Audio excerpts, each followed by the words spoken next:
It is indeed a pleasure to have this privilege to play here for you. We intend to give you a very fine program, so just settle back, relax, and enjoy the moment. Mic check. Mic check, 1 2 1 2. What's up, y'all? Ooh. Mic check. Look washed out. No edge control. All my sisters, you know that. No edge control. Ran, what up? Debbie, what up? Justin. Piping hot tea, herbal tea. This morning, yo, the past couple of mornings, I've been running out of time. Okay, full disclosure.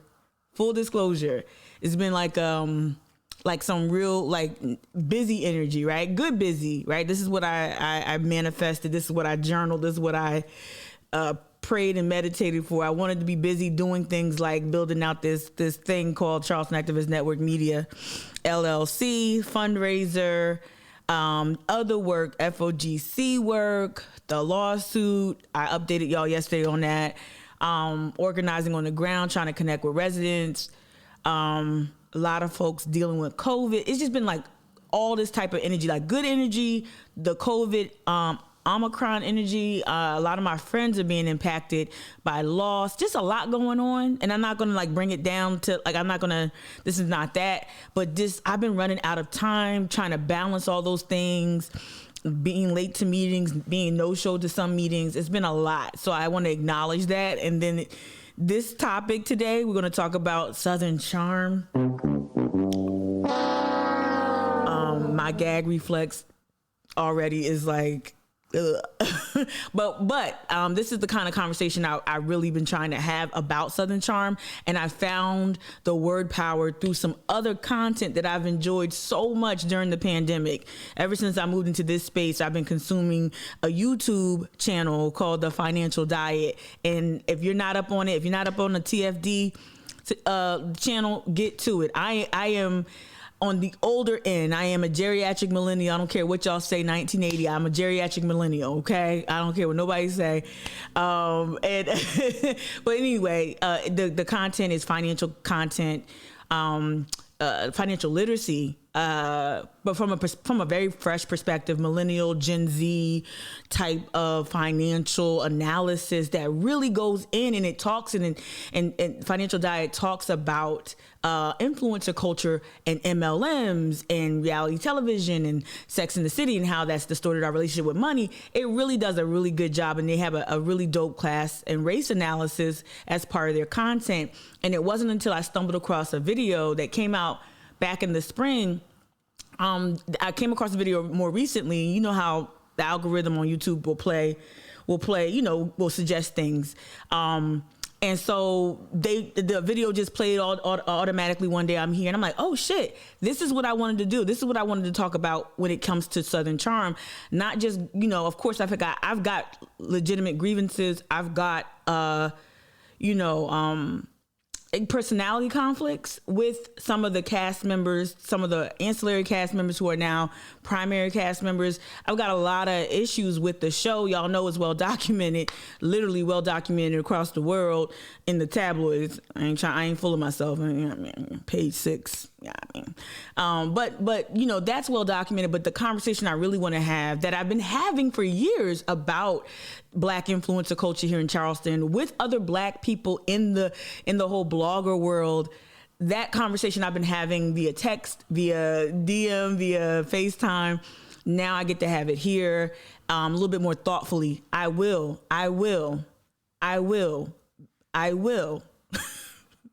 be petty throughout this live stream. I'm just gonna let you know that I'm not a journalist.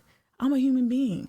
And because this shit has impacted me personally, I'm giving myself permission to be petty a little bit, but I don't want y'all to like, Mika, I can't go with that. I can't. I don't want to put y'all off too much. So I'm going to make sure that I'm professional and petty. Professional petty. We're going to get through it. But anyway, crazy energy. I'm caffeinated. Woke up at 4:30 this morning, still behind. What up, Joy? What up, Christy? What up, Megzy? What up, Debbie? What up, This Just In? Little Mama checking in. Hey, L Cool J. This is right up your alley, L Cool J. Right up your alley, Denise. Yeah. So let's get into it, because I don't want, without further ado, what I want to do is I'm going to open up the newsletter, start there. I know for those who've been maybe wanting a news recap in the morning, I'm sorry, I can't, not during the holiday break. If it's something like really, really important, we'll talk about it. But if there is some breaking news that y'all like, Mika, you're not talking about it, drop it in the chat. Okay, so I'm going to open up the my email inbox, and I'm going to switch the screen in a second. So you got an email this morning if you subscribe to the newsletter. You got an email this morning. And here we go. Boom, bip. How you doing, Joni? Y'all really early. Okay. Last couple days I've been like, hi, guys. High five, people. How are you? My name is Tamika Gadsden.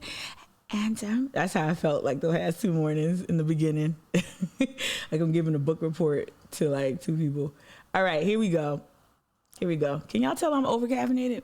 Here we go. Plantation owning glitterati. This is what you got in your inbox this morning.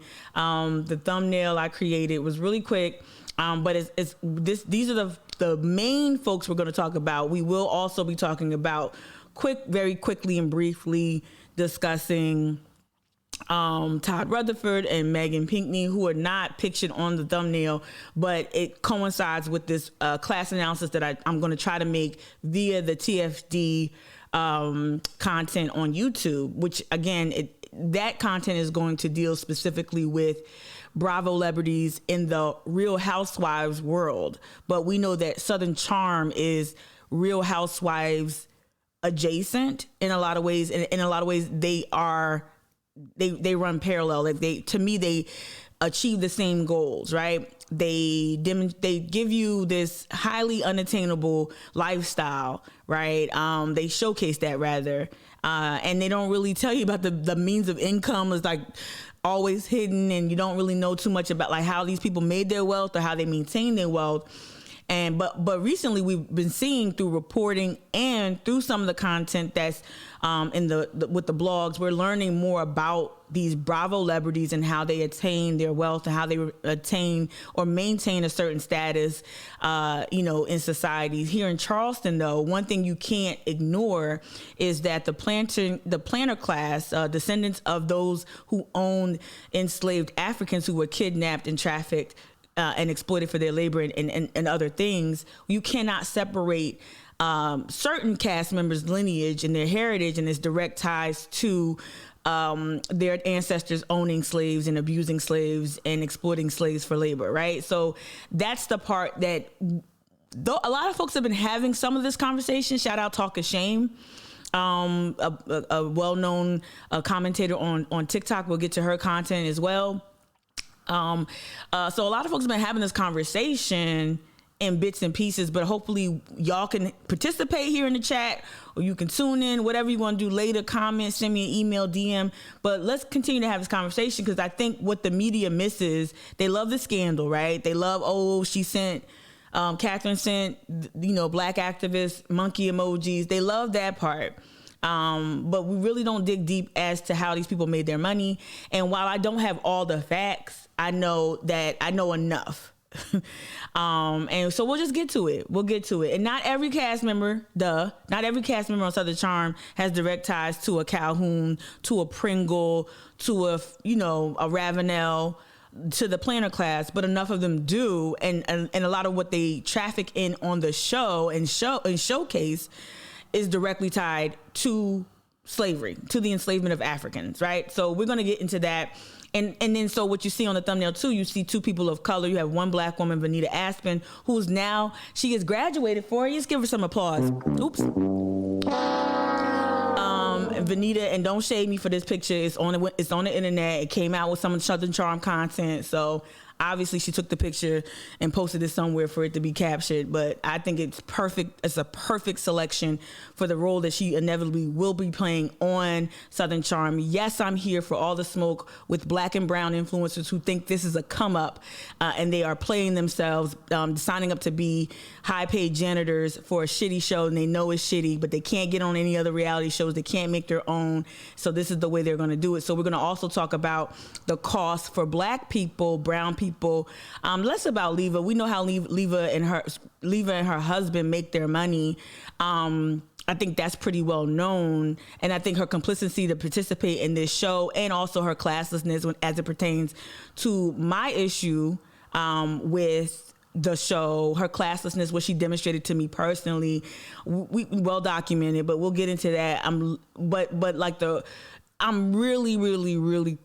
really interested in figuring out why. I still don't know why Venita holds herself so cheaply. I still don't understand that someone, and this is me being really honest, because I did like Venita before she went on and signed up for the show. I thought Venita was about her business. Every interaction with her was benign. I thought she tried really, really hard to, as of like I would say the last 3-4 years, she tried really, really hard to get into Black circles. I started seeing Venita try to become a fixture with like, and I'm only mentioning these people because it's just where I've seen them. I have no opinion on do your thing. Dropping Pen is great. Like Dropping Pen, David White, he does a lot of events and meetups, and he participates in influencer culture. In the past, David White is someone who I've already admitted to as catching a stray from me. I indicted that man in a way that I shouldn't have.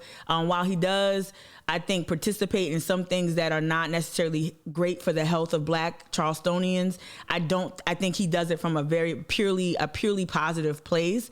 But I'm just bringing that up, and I want to continue to bring that up because I know I've caused harm in regards to him. So I want to always try to admit where I fucked up.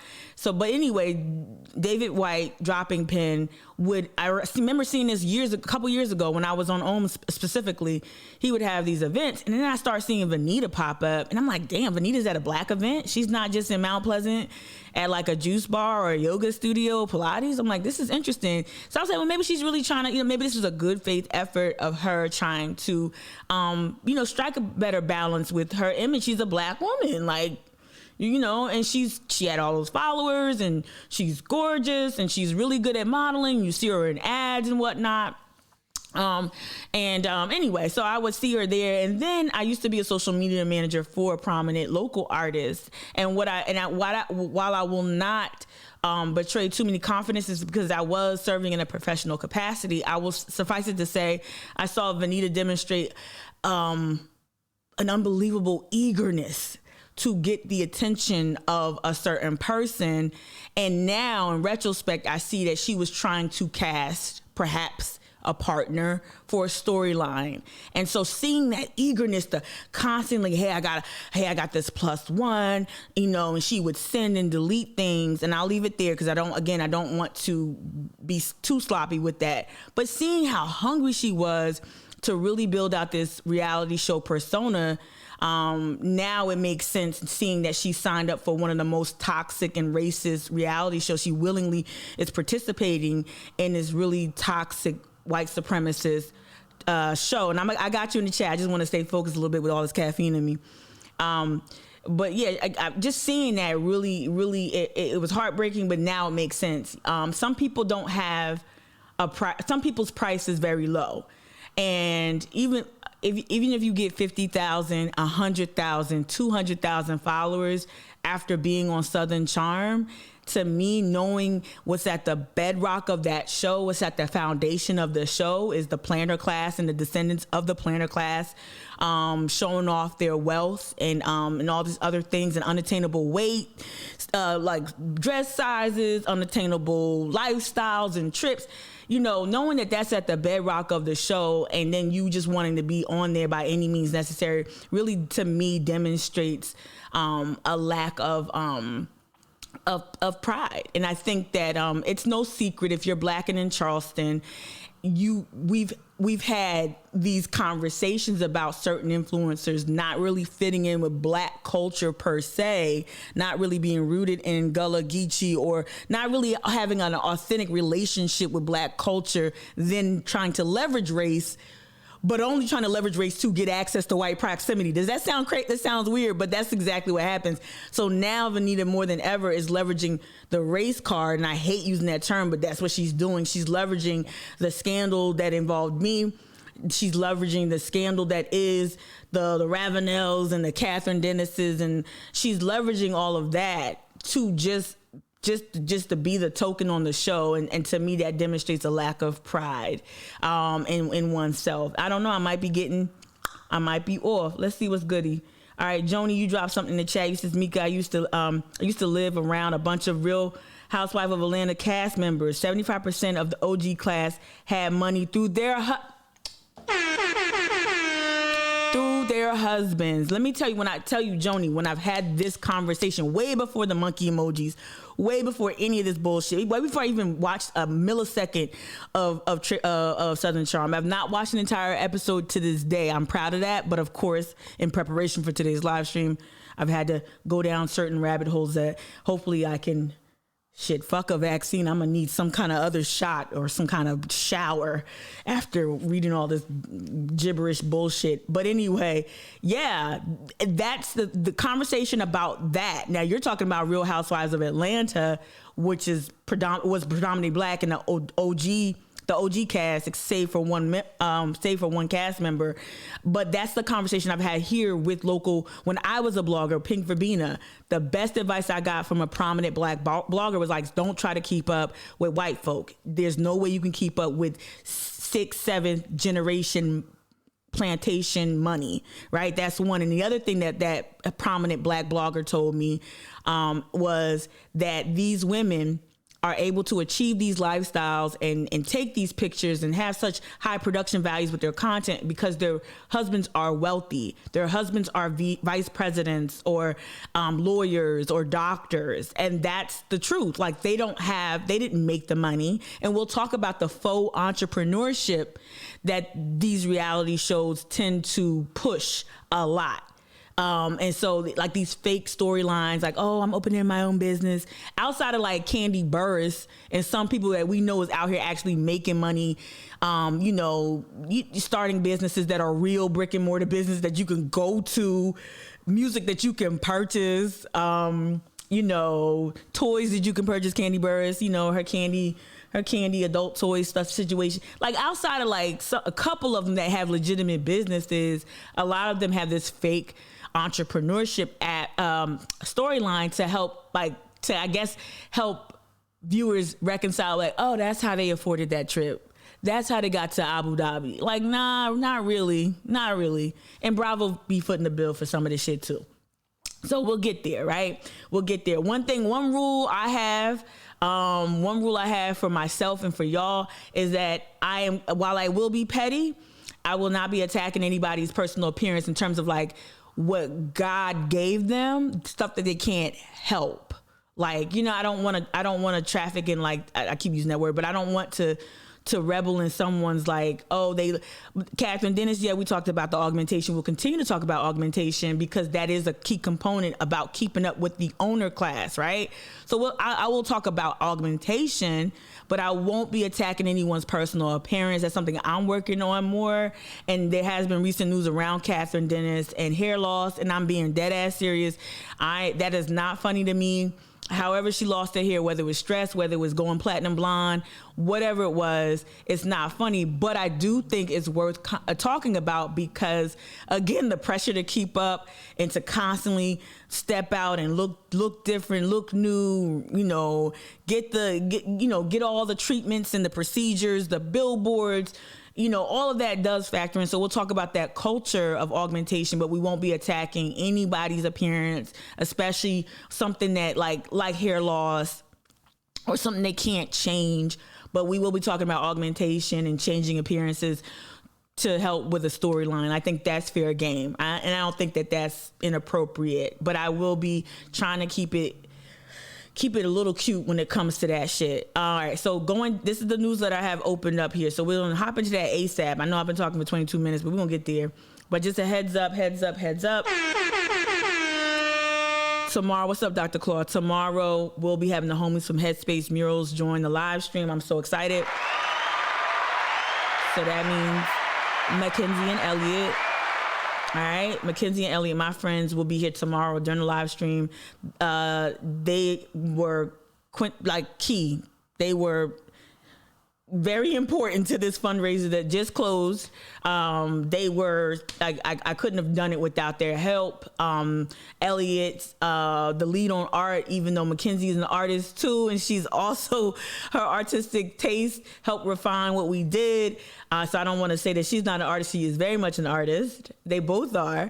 But his I guess his visual vision and Mackenzie's just ability to bridge gaps and to introduce me to people and to just ideas and suggestions really was a really pleasant and just really good collaboration. So we're going to talk about it tomorrow. What also came to an end along with the fundraiser is the Holy City Tattooing Collective giveaway contest. Let me tell y'all, thank you so much.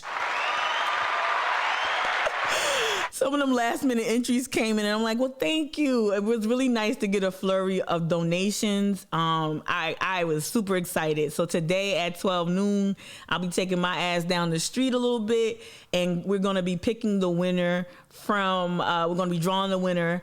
I'm going to try. I don't know. I don't even have my trusty tripod anymore. I'm going to try to go live on Twitch. Not sure if I can. I'm going to try. But, anyway, stay tuned at noon. We will be announcing the winner. Shout out to Holy City Tattooing Collective because they have been promoting this contest. They have been in my corner, having my back in my corner. They have also donated themselves. So they didn't just say, hey, yeah, we'll promote this fundraiser. They actually have given to me. I've met one of the owners and just super excited. So I'm excited about that. And then, of course, book club. Catch up on YouTube with the previous. I'm almost there. I got one more upload to do. Yesterday's show needs to be uploaded to YouTube, but I'm pretty much almost all caught up. Editing is a thing, y'all. So sometimes I have to do that.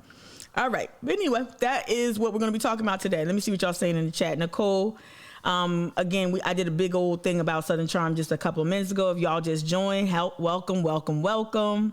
Little mama, you say in the chat, kind of like the van life myth. Yeah. So y'all who don't know, who aren't familiar, I did a whole affordable housing live stream and we talked about reimagining what affordable housing could look like.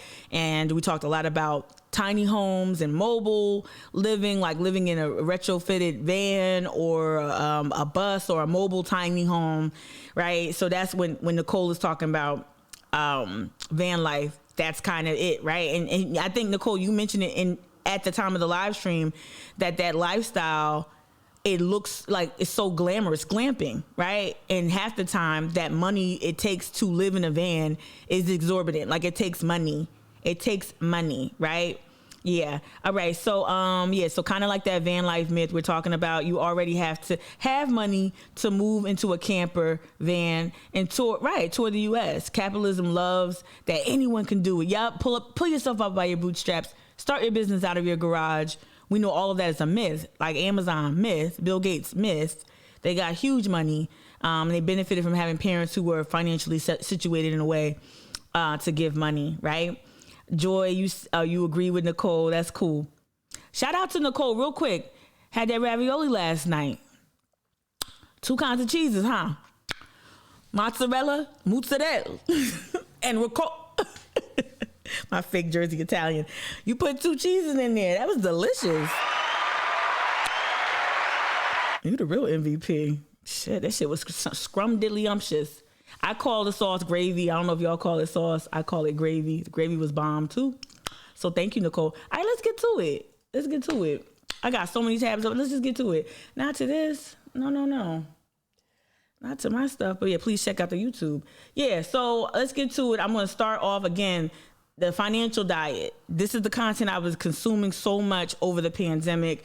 It really, really is so thoughtful. Talks about everything from MLMs to how to manage your money, habits not to have, but it really talks about that toxic girl boss culture, toxic MLMs, toxic reality show culture, and how it's influencing our own consumption habits, right? So this is the class analysis I don't think a lot of us make when we consume these shows. Some of us do, but we don't articulate it, or we just don't have these conversations as often as I'd like to see, right? Justin, you said calling the sauce gravy. You caught that? It's gravy. Yeah, ravioli. What color is what? What color is what? What do you mean? It's red. It's red sauce. Nicole made homemade red sauce to go with it. Excuse me, gravy. Calling this sauce. Ragu is sauce. Guys. All right, so a ragu is sauce. All right, so again, now this is a 26-minute video, y'all. I'm gonna try to like. There's so many good pieces in here, so I might fast forward a little bit. But there's so much commentary in here that is so relatable to Southern Charm. But we're going to get through it together as a family. So let's go. I love this channel, y'all. Please subscribe to The Financial Diet. Even if you're not a millennial girl, or millennial woman, or someone who identifies as women, like, just please subscribe. It's such good content about money. And if my tax preparer is watching, I know I need to get my shit together.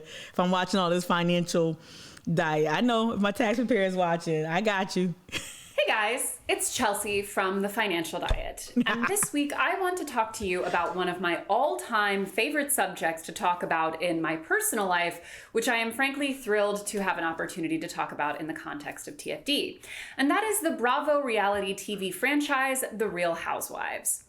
I have been watching The Real Housewives literally since inception. I still remember what it felt like back in 2006 to watch those women in Orange County, which at the time, I was still in high school actually, was very in the zeitgeist due to things like Laguna Beach, the OC, etc. I remember that. To see them all I was a little older with Laguna Beach, but I will admit, I was watching it. I guess, yeah, I was watching it a little bit, and then I was like, this ain't for me. But this is important. Again, we're talking about Southern Charm, but of course, Real Housewives is like the franchise at Bravo when it comes to Bravo celebrities, right? But again, there are parallels between Real Housewives and this financial analysis, this class analysis that she's going to make, and Southern Charm. Okay, here we go. Those oranges and giving us all a peek into a lifestyle that for most of us was incredibly foreign. Even back then though, on that very first season of the very first iteration of the franchise in the OC, you already had the contrasts on the show between the haves and the have-nots. Scholars like myself will recall the season 1 dichotomy between Vicki Gunvalson, who lived in one of the more aspirational homes in Coto de Casa and seemed to have literally anything a 2006 woman could aspire to, including an incredible array of sky tops, and the woman who worked for her, Lori Peterson, who used to live behind the gate herself in a lavish marriage with an enormous home and many cars and all kinds of luxuries, and now found herself living in a tiny condo with her multiple children, including some who had long since grown out of the house, and working for Vicki effectively as an assistant. Lori's desire to get back behind the gate and resume her Coto de Casa lifestyle was a big driving factor in what made the show so compelling. You weren't just getting the aspiration, you were also getting what it felt like to be surrounded by that aspiration but not be able to participate in it, which is something that at the time I really resonated with. I was at the time living in an extremely affluent town in Maryland and was living in a very average middle-class family that couldn't afford all of the things I was constantly seeing around me. The BMWs being driven to school by seniors who got them as early graduation gifts. The multiple boats many families had docked in various slips around the town. How many of us in Charleston can relate? Or at least, like, even if you didn't go to school here, that's one thing I picked up on when I moved down here. First of all, we needed to drive. My brother got his license early, that restricted driver's license he got it at 15. It was like a necessity because you know how it is in the South. Like, kids need to be kind of self-sufficient. And so, but one thing we noticed in driving to school every day in our 1984 Chevy Celebrity station wagon, doodle brown in color.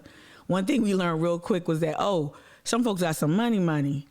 got some money. Like all the kids had like dope. Not all of them, but a lot of them had like, even if they were secondhand or used cars, they were pretty good. They were pretty solid. Even though I went to St. Andrews Parish High School, it wasn't Bishop England, but you did see some of the hoity-toity driving those cars. Just wanted to say that. And the general ease with which people tended to spend I'm money not going to keep stopping because we got to get to that this. peak into an extreme level of aspiration, coupled with the reality of what it felt like not to have it, was really compelling television. And it's not surprising that The Real Housewives spun off into so many successful franchises.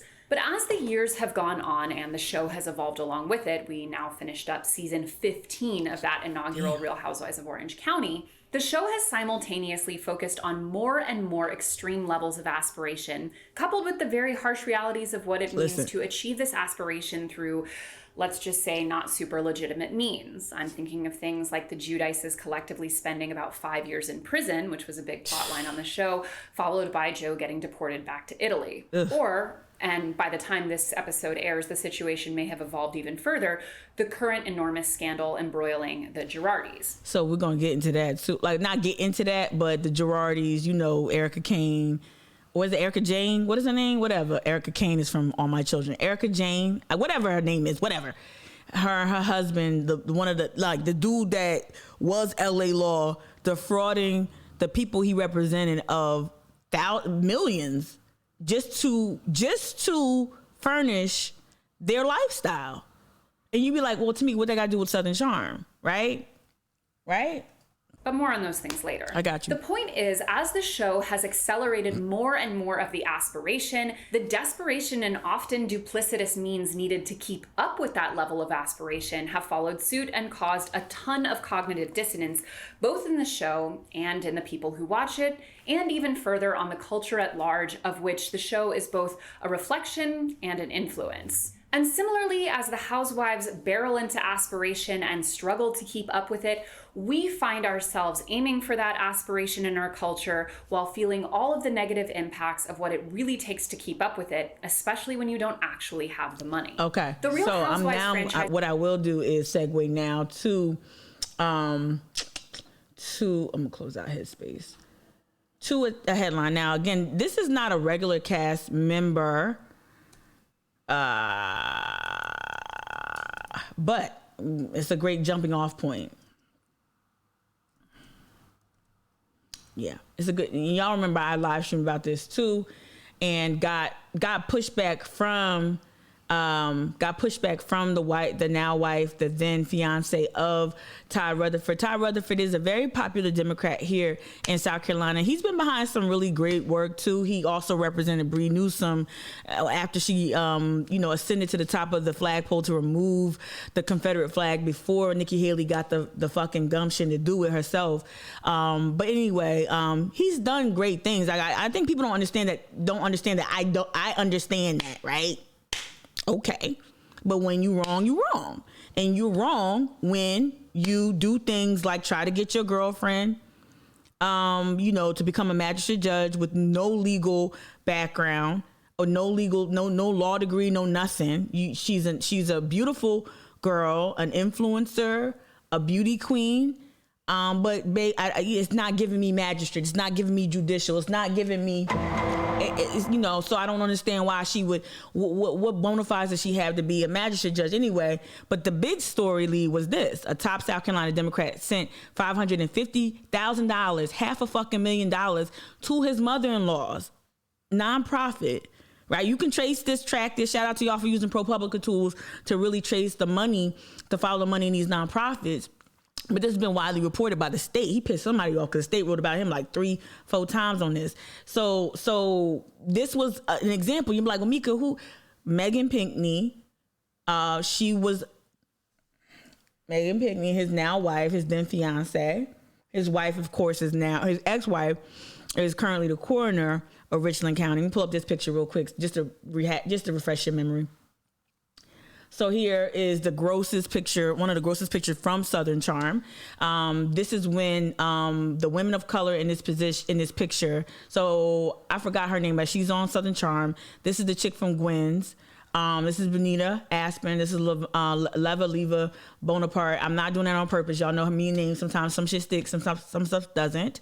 Megan Pinckney, now Megan, I guess Pinckney Rutherford, the spouse of Todd Rutherford, they all decided to make Mother Emanuel, the 5th anniversary, a storyline, a part of the storyline. And so when I see earmarks, when I see $500,000 in earmarks, when I see one of our elected Democratic officials trying to angle to get his then fiance, now wife, a job as a magistrate or an appointment as a magistrate, what does that tell me? That tells me they really are trying to keep up. They really are trying to get this money by any means. Now, Todd Rutherford went on to say in one of the articles about the earmarks, he went on to say that, no, I got money. I'm a lawyer. Well, if you're a lawyer, why you, I mean, and the wealthy does do this, right? Wealthy people who have money always ring out that taxpayer dollars, ring it out till you get every single penny, every drop. So I'm not saying that people with money can't be greedy, but what I am saying is that to me, it indicates a need or desire to keep up appearances or to keep up a certain lifestyle publicly, especially given the fact that Megan is a very, very successful influencer and has tons of followers, and she's gorgeous, beautiful beauty queen, beautiful gowns, right? So why are you doing all this? Why are you trying to secure all this money if you're a prominent lawyer, high profile Democrat? What's going on? To me, is giving me, I got to keep up appearances. I got to keep this going.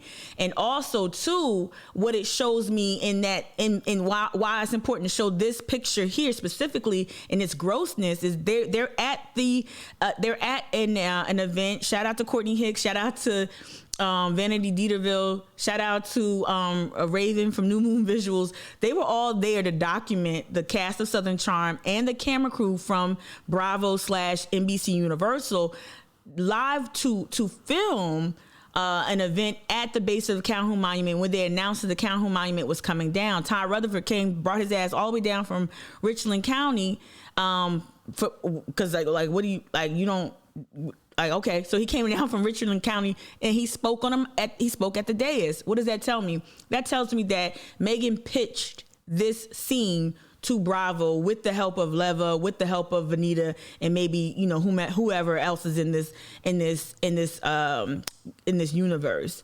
And so to me, that they would pitch, that they would sell Mother Emanuel, which a lot of Black prominent politicians and reverends have been doing. Not all of them, but there's a couple of them who actually do pitch Mother Emanuel as a way to get press or to get something. It's really gross. It's a gross practice. But this is what the TV producers and these women here participated in and orchestrated. And to me, it also served to heighten Todd's public profile. This was shortly before, I believe, they married and had this lavish wedding. Y'all know I call Todd the Greek freak because, they love going to Greece on taxpayer money. The one thing I didn't talk about with the earmarks and the other reporting from the state was also we found that Todd Rutherford had some pretty interesting use of a state jet. So he would be on trips with Megan, and maybe Megan's name wouldn't be on the manifest, and then they would maybe go on a trip that was a legitimate trip where he was getting paid, but then he would use his campaign money to reimburse himself for a trip. And, and the venue of the place was paying him. So he was double dipping. He was getting paid 2 times. Again, to me, if your money's straight, why are you acting like your money funny? Handle your scandal, my bruh. Handle your scandal. So to me, all of this means I'm trying to keep up appearances. I'm trying to get on this show. I think since Megan has decided not to be a part of the show because she's not mentioned as a guest or a main character any longer, I had to go to fucking Southern Charm Wikipedia. I've never looked up a reality show on Southern Charm. I don't think I have. Maybe Real World Season 1, my favorite. But yeah, so here we have a list of the main, of the cast members and who's main and who's a friend and who's a guest. And Megan's name is not on here. You still have Leva's name here, and you have the new one here, Vanita, who started off as a friend and now is a main cast member going into season 8.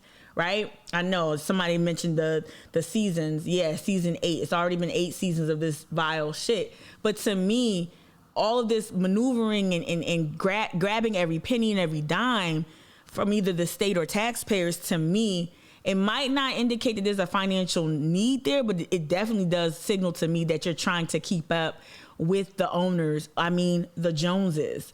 And you'll never catch up with Buckra money.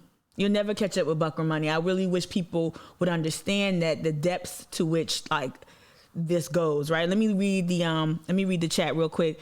I'm gonna go back. Mike, you keep telling me where I can find Real Housewives. I'm not going to Peacock for that. I'll go to Peacock for Dan Patrick and Pro Football Talk. That in The Office. That's it. All right. And Joy, you says, and what happens when they do? They do that mess at city council meeting where they use Mother Emanuel. Yeah. So you're talking about like bastardizing or just using Mother Emanuel, misappropriate. I don't even know what the word is, but just exploiting the tragedy that is the Mother Emanuel massacre at the hands of Dylann Roof, right? So they use that at city council, right? Yep. Just like the white folks is doing it, right? Christy, you said Todd is your rep. I'm an easy constituent to talk to. He says, I'm an easy constituent to talk to, but he still avoids meeting. Wow. Yeah. Christy, were you the one that brought Marlon Kempson some food when he was filibustering? Was that you? Or was that somebody else I got from Indivisible? Who was that brought Marlon Kempson some food to help him continue his filibuster? I thought that was so dope. Constituent talk, right. So Todd Rutherford avoids you. That's crazy. Glad I rep by a Dem that only goes so far. I want him to fight for us, but he won't. Right. He's in it for other reasons. Right. You said that Meg is too busy raising her child, probably, and taking pictures of it. Right. Yeah. Joni, you said that in the chat. All right, let's get back into this real quick. Because this is really... has fundamentally changed the way that we think about a lot of aspects of wealth and how we spend money and how we represent ourselves, particularly as women. I won't lie, there are some elements of the show that I frankly feel quite guilty watching, but there are other elements where I do genuinely feel that as there are so few representation of real women of that age on television, it's probably in some ways better than nothing. Either way, The Real Housewives has had an extraordinary impact on our culture, especially in 4 key areas, and again, especially for women. So without further ado, let's dive into how The Real Housewives have infected the way we think about money. The first big place we see the impact is in luxury clothing. Look. During the time window that they're filming, the housewives are on camera for basically everything, especially for things like confessionals, vacations, and group events. The pressure to spend on these wardrobes is enormous and has only increased as the series has gone on. If you look back at those 2006 episodes, you're seeing women in fairly average clothes. I mean, they're probably pretty nice for 2006 standards, but you could picture them wearing them any old day in their house. Early 2000s. Compare that to now. Erica Jane notoriously spends $40,000 a month to maintain both her outfits and her glam, which she pays for out of pocket and claims that it has nothing to do with her success. $40,000 a month. Now, granted, she's at the higher end, right? So she married big money. She married I guess we don't use sugar daddy because that's gender specific. We use glucose guardian. I know that could be problematic to even talk about that, women marrying for wealth, but I mean, if it walked like Scrooge McDuck and it talked like Scrooge McDuck, maybe it is Scrooge McDuck. I don't know. I was trying to do something cute with that, but like $40,000 a month, y'all. That's some people's salary for the year. You talk about the waste for just to wear that outfit, those clip-in hair extensions, those lashes, just to wear it for that one appearance. $40,000 a month to do all of that. Again, the higher end, but think about, okay, what would the lower end look like? Still probably 5 figures, right? Right? That's crazy. That's nutty. So again, married into wealth, glucose guardian, the dude that essentially invented LA Law, had this great reputation. But then he married a young chippy, and you know what I mean? Had to help her keep her. I guess he was smitten. I don't know, because he ruined his whole entire legacy, trying to keep his wife in diamonds and pearls and all that other stuff, right? Like ruined his whole legacy But anyway, 40 fucking thousand. Successful husband's paycheck. This is, of course, not realistic to the modern viewer, but throughout the show becomes just a normal part of Erica's brand and how she's perceived. And this is before the allegations of criminal activity, which we'll get into later. And former Real Housewife of New York City, Alex McCord, gone too soon, IMO, claimed on Rumor Fix that many of the people on the show would just borrow and return items because the pressure to dress well is just so high, and compounded by the fact that, unlike other shows, they don't have their own costume department. She adds that it's just not realistic for anyone to have those kinds of clothes on hand. Yes. And as the desire to look more and more aspirational has grown on the show, we see that reflected in our culture. We may not be filming for a reality show, but we are presenting a very curated picture of our lives on places like Instagram, and the pressure to look a certain way can be just as intense. Fast fashion trends now cycle at an So I'm going to fast forward through the fashion and get to the next part, which is like, oh, this part right here, this part right here. And then we're going to hop to some more shit. But this part right here, who the fuck goes on vacation with people you don't like?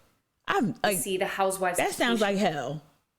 And if my friend who I hung out with the other day, I don't want to hang out with somebody who I'm just gonna have to keep like avoiding on vacation.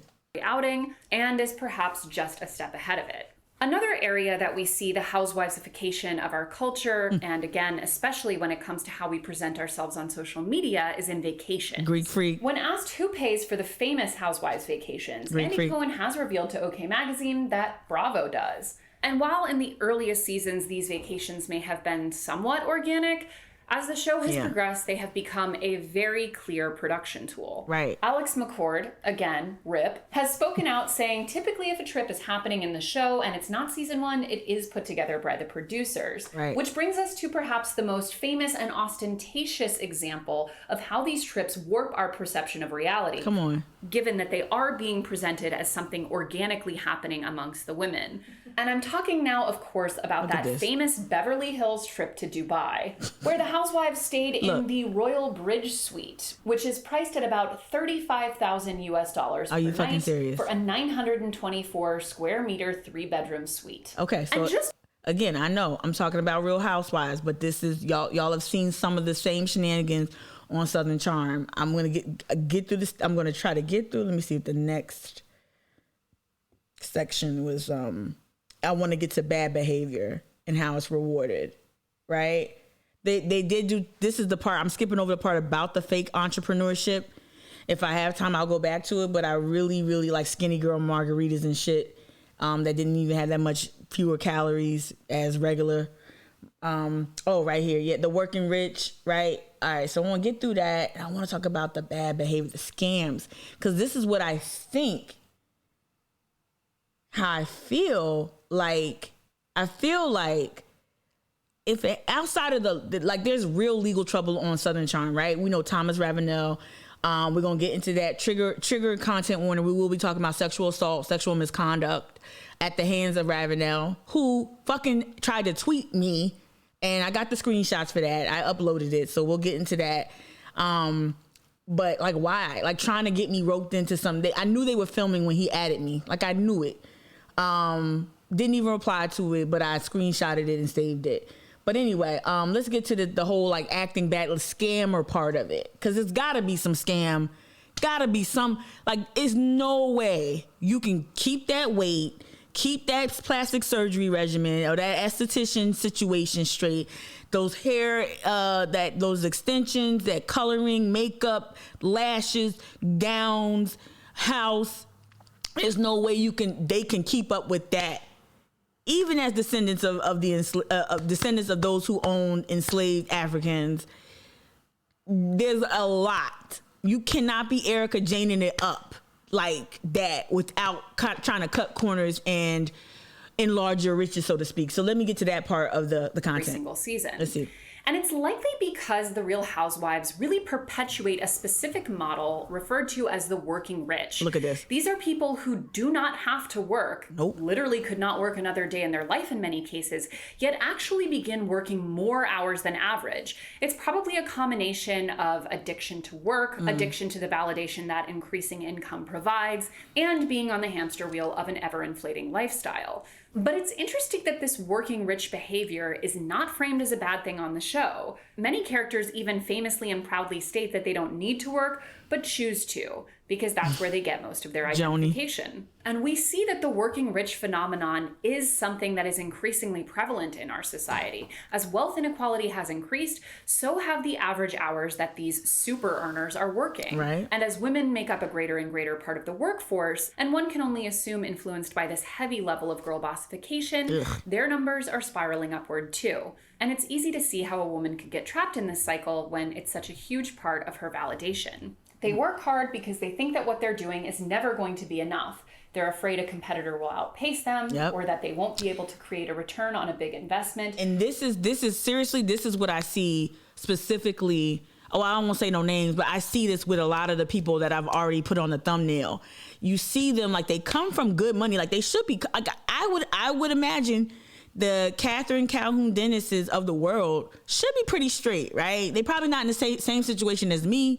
I identify as cash poor, Black woman, who's the daughter of Jim Crow refugees. So you do the math on that, right? I put myself through school. Those loans are mine. Navient can suck a lemon. But like that's the situation I'm in. And it's not, that's not unlike a lot of my friends who have like student loan debt or what have you, right? But I would think the Catherine Calhoun Dennises of the world and Thomas Ravenels of the world would pretty much be straight, but you see them angling and getting endorsements and billboards and supporting a lot of things and working because you can tell that they're afraid that the next influencer is going to overtake them, right?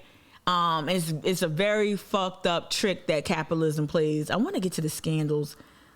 Not the scandals, but like the means, like how do they make their money? And then we're going to bounce out of this, y'all, and get to the Southern Charm content. Rich people should always at least be keeping up the appearance of working. I would like to take this opportunity, though, to say that I have a strong opinion that probably the best housewife of all time, just like on a well-rounded front, is Kandi Burruss. Yes. I feel like she's probably the only one who typifies like a good relationship between actual success before the show, working hard throughout the show, but still largely staying in her lane, and using the show to parlay to other things while not being too caught up in it. Right. I feel like she's like one of the only really good examples of that. Yeah. Go Kandi. Yep. But lastly, when it comes to all of these false images catching up to them, we get to perhaps my favorite segment, the criminal activity. This part. The Real Housewives franchise has always towed an incredibly fascinating line between getting a certain amount of catharsis from seeing these incredibly aspirational people fall and be held accountable for their sins versus putting them all on a kind of redemption arc and almost celebrating the duplicitous means. So this is where my world collides. This is what I did. Look, y'all gonna think I like to think that I'm a pretty intelligent. If no one wants to admit that I'm intelligent, I'm at least curious. Right? I'm an intellectually curious person naturally. I like to know I like to break things to see how they work. I like to open up things like, oh, okay. I do that a lot with politics. I share that with y'all. But I did not know what I was really involved in when the whole Southern Charm thing happened. So when the whole Southern Charm thing happened, we'll start where it starts, and then we're going to move quickly back to me because I don't want to misspeak, and I don't want to trigger anything for somebody else who was caught up in this bullshit a couple years ago. So I got you in the chat too. So for me, I just went to this morning. I pinned the tweet only for broadcast purposes, not because I want this tweet to sit up here forever. I don't. But I tweeted this back in May when the whole thing started to just break apart. So I put in Charleston, you learn fairly quickly that the face of white supremacy resembles that of the boutique owning, gatekeeping glitterati. And we talked about this. You want me to hear? I'm not going to say her name, but you can read it there. Who used to own Milk. Some say she still owns Milk Bar or whatever iteration exists currently. I don't know. I don't give a fuck. But anyway, this is the person. She and her friend, another real estate agent, they wanted to host a MAGA Trump boat parade, right? Very obnoxious. And it went off without a hitch. Even I had neighbors from this area where I'm at in West Ashley. I saw the boats leaving West Ashley with the Trump flags on the boats. I saw folks, the pickup trucks hauling the boat, headed to the boat parade, and it was successful. They had a great time being gaudy. It's so funny too, because Mount Pleasant likes to fashion themselves as being like highfalutin, classy, wealthy, nose up in the air, pinky up while you drink tea. But it was so tacky. It was so trashy, tacky.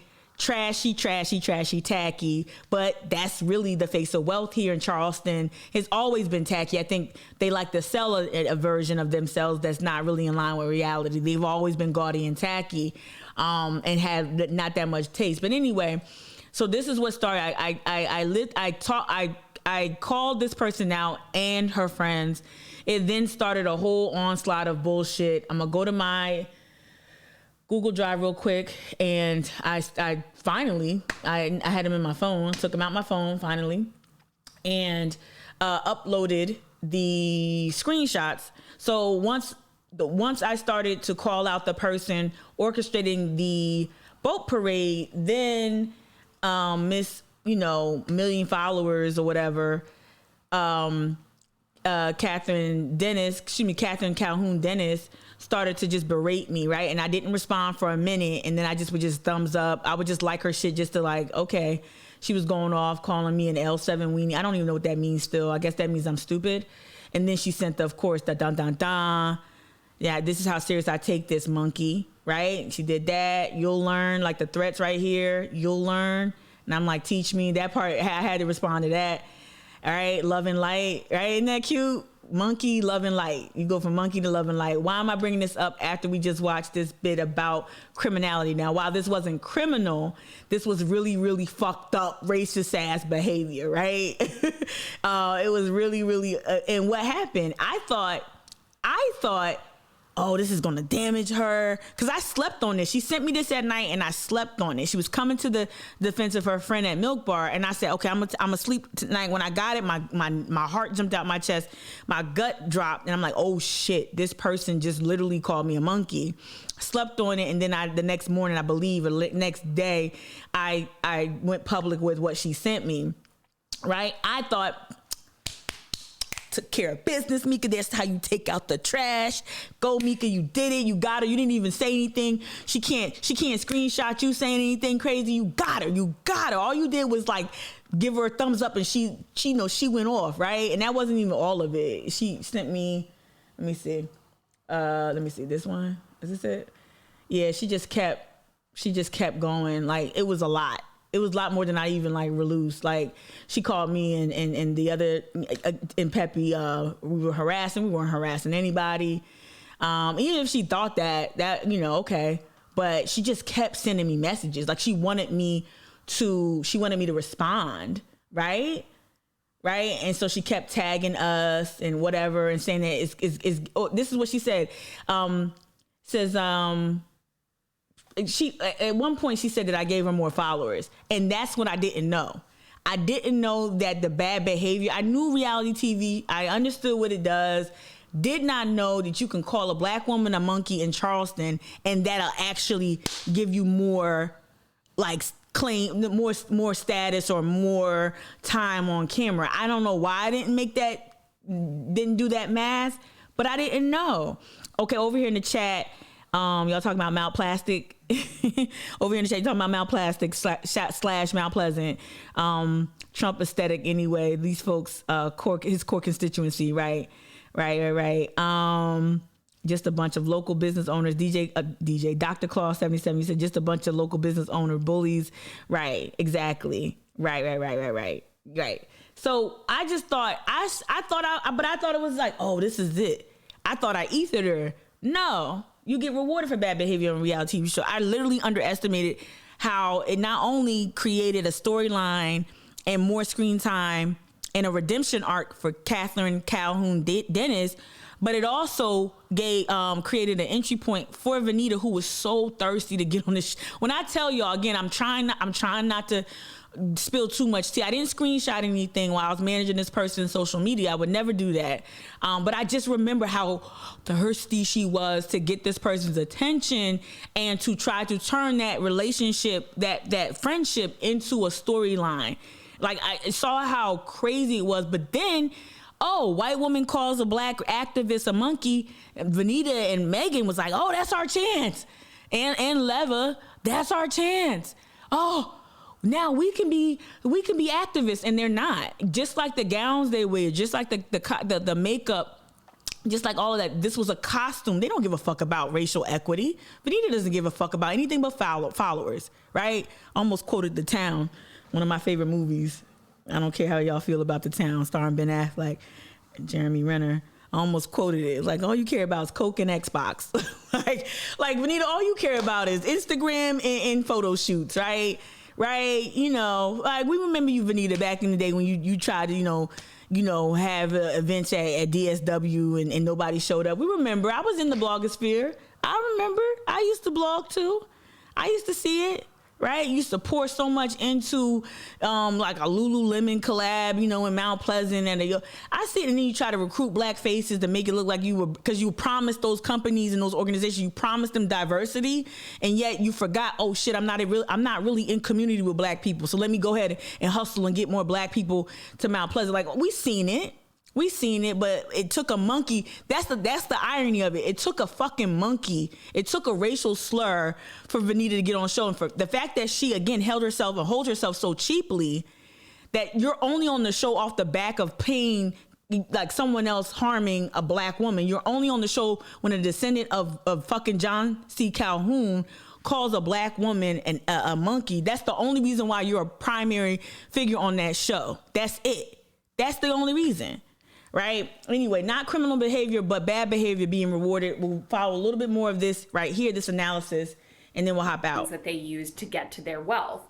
I mean, yeah, Limehouse too. For like 4 or 5 seasons now that Dorit and can we drop the names? Those names that even if we don't know the direct lineage, like Calhoun, Limehouse, Ravenel, what other names pop up on Southern Charm that to you, I'm not saying.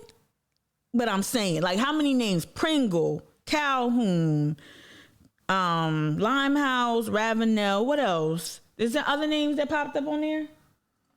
PK are pretty much open scammers, and that has sort of become part of their charm. It's a baffling dynamic. But it's also hard to deny that from a pure ratings standpoint, these women are all but openly rewarded for the drama and attention that criminal activity brings to the show. Look at Teresa Giudice. She initially captured the attention of law enforcement, who claimed that the couple failed to disclose a reported $110,000 salary for Jersey in the house on The Real Housewives. Meanwhile, Joe was also accused of failing to report $1 million in income between 2004 and 2008.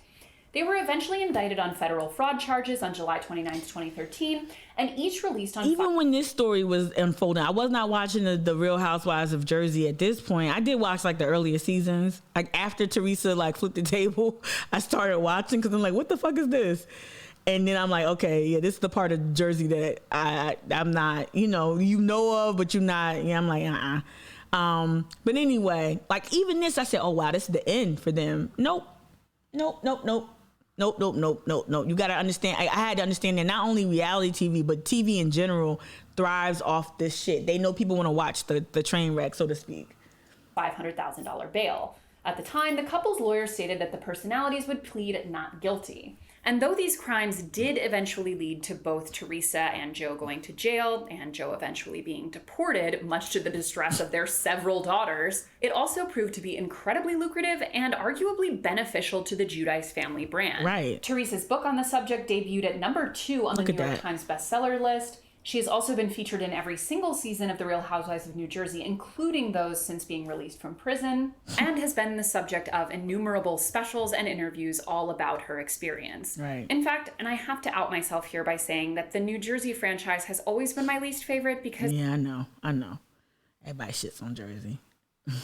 But I get it, right? So again, I think what I was trying to achieve in showing this content was to show you the lengths that people go to, of course, to perpetuate an image that isn't in line with their reality, right? Like this criminality, but also how that bad behavior and criminality actually leads to more screen time, more exposure, more money, more deals, more book deals, so on and so forth. I'm done.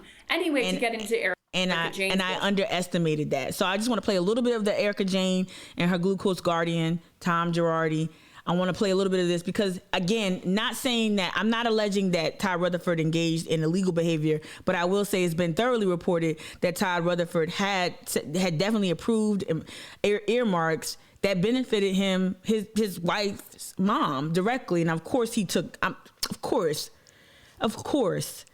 you know, politicians funneling money through nonprofits and whatnot. That's the tale as old as time. like that's not new, right? Shit, look at Riley with Horizon Foundation.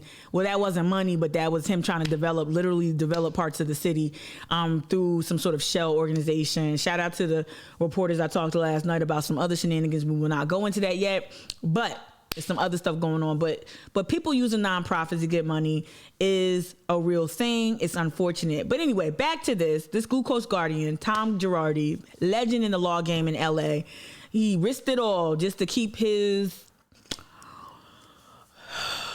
wife in diamonds and pearls. Ew. Shit.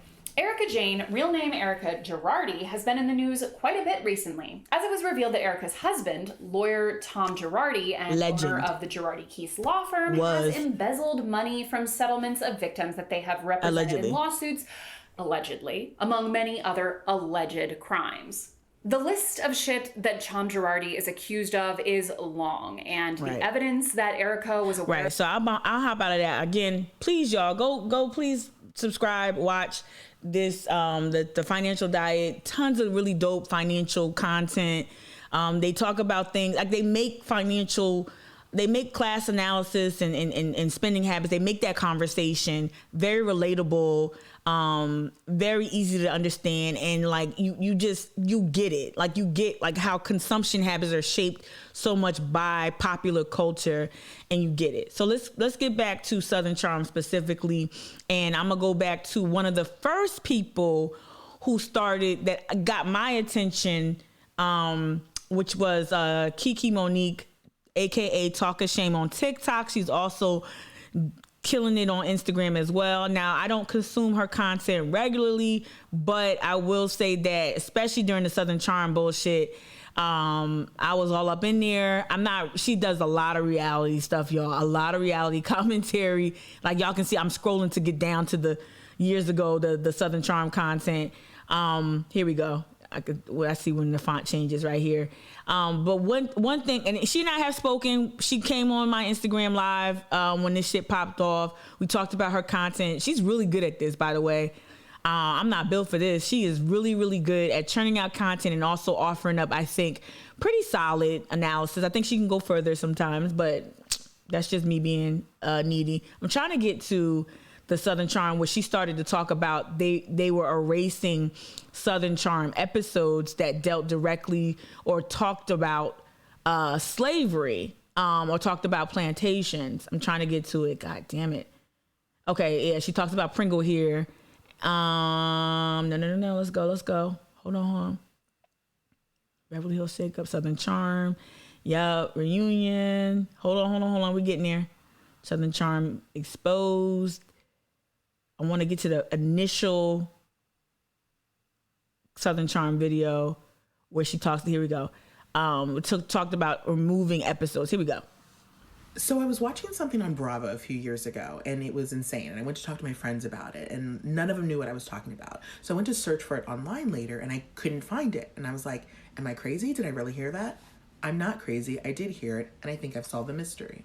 Southern Charm is a reality show about the elite of Charleston, South Carolina. It's really a lot of old white money in the South. Come on. And one of the ex-cast members, Thomas Ravenel, is a pretty big name in the South. His father, Arthur, has a bridge named after him in Charleston. So I knew the incident happened in season 1, episode 2. So I go to the Bravo app and look, there's no episode 2. So I think something must be wrong with the app. So I go to the website, I see episode 2, click on it, and I get this episode is currently unavailable. But luckily, nothing ever dies on the internet, so I found the episode. But before we get to the clip, can we talk about why all of a sudden Bravo doesn't have this episode on their site anymore? And this is from August Bravo, 2020. This is what I've been saying for years. There needs to be an overhaul from the top down. Okay, I'm going to run out of time, so part 2. Okay. So I was watching. So part 2, right? Okay, this is the clip from Southern Charm I'm talking about, and then let's get into it. Thank you very much. Thank you. You got like $5 to leave her a tip. I like to get rid of those because You saw that? I never saw this, y'all. So, first of all, $5 tip and you a fucking millionaire. Fucking, like, get the fuck out of here. Like, that's crazy. So this is the scene she was talking. She was looking for this scene where he didn't want to. Well, they probably staged it. Like, oh, Dad, carry a $5 bill so you can make that Lincoln joke that you've been making ever since I was a little kid, right? Thank you very much. Thank you. You got like $5 to leave her a tip. I like to get rid of those because there's a little Lincoln. You don't like Lincoln?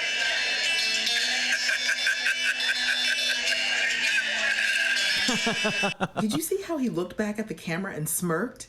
This old white man from South Carolina just said he doesn't like to have $5 bills on him because of Lincoln's face on it. This was aired. Prime time. Bravo. And separately, and this is a total tangent, when we talk about why we have to support Jamie Harrison to get Lindsey Graham out of the Senate, this is why. So that's what she would do too. She would tie in the political with the pop culture. That's why I kind of like, because that's some things that I do a little bit on the edges, around the corners a little bit. But I like that she did that. Fuck Jamie Harrison's candidacy though. But other than that, not fuck Jamie Harrison, but fuck his candidacy. All right, get out of here. It was a sham from the word get go. Anyway, here we go. Here's a third one. Now, beyond the Lincoln comment, there were so many problematic statements just in this little lunch between Thomas and his father, Arthur, that I understand why Bravo probably removed this episode. At one point, I bet, Lynn. Thomas is talking about how he's trying to find a woman, and his father says to him, "We don't know women, we know ladies." I don't even know what that means, but it sounds problematic. And then Thomas is telling his father, Arthur, how he took this lady out on a date and tried to kiss her goodnight, and she sort of twirled away. And he's like, I'm not normally rejected. And his father says to him, you know how you fix that? You get her pregnant. Look, if you do a Google or Wiki search on Thomas Ravenel or his father, Arthur Ravenel, you can see they both have problematic histories. And look, I'm not faulting. Everyone has a past. And So that's where sometimes she does that thing where, like, she's doing the right thing for her channel. Like, I'm not tripping, but she does that thing where not apologizes for it, but kind of just lightens up a little bit. For those who don't know, this is Thomas Ravenel. A second woman has come forward to accuse Southern Charm This is from star Thomas This is from Ravenel 2018. Shout out Jesse Palmer. Love the hair, baby.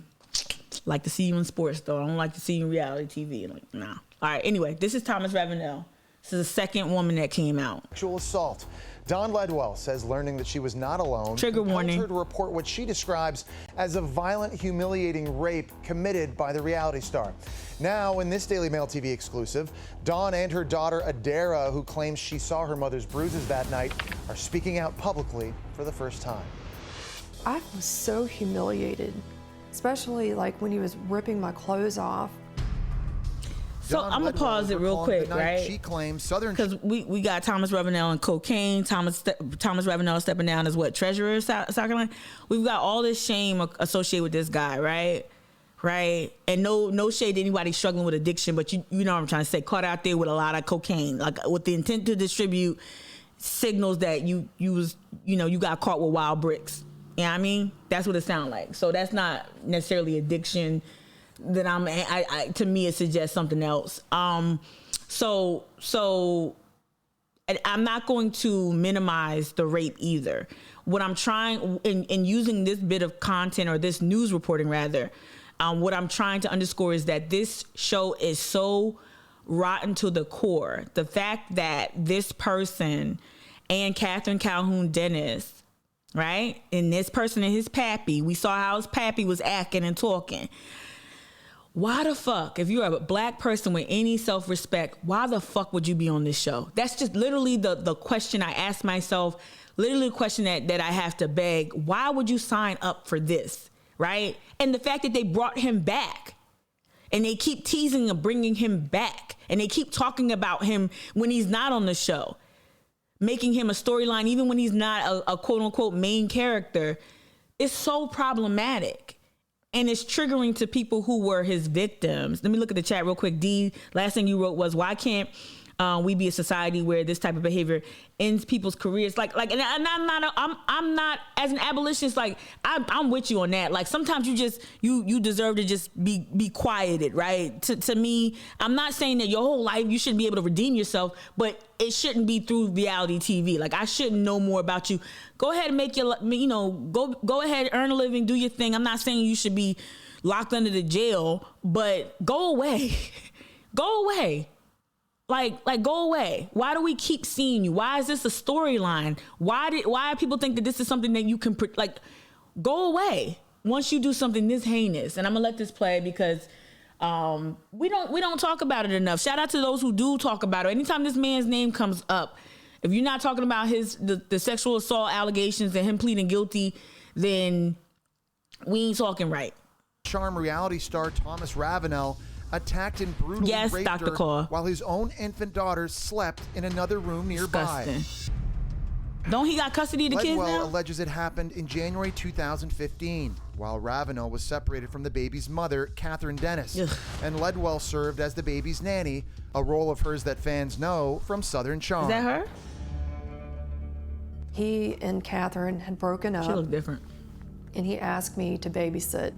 And he went out with friends that evening. And when he returned, he'd basically turned out the lights. And he, without hesitation, came up to me and made advances, tried to kiss me. I turned my head because I didn't want him to do that. I don't really want to go into all the details of what happened. It's very traumatic for me.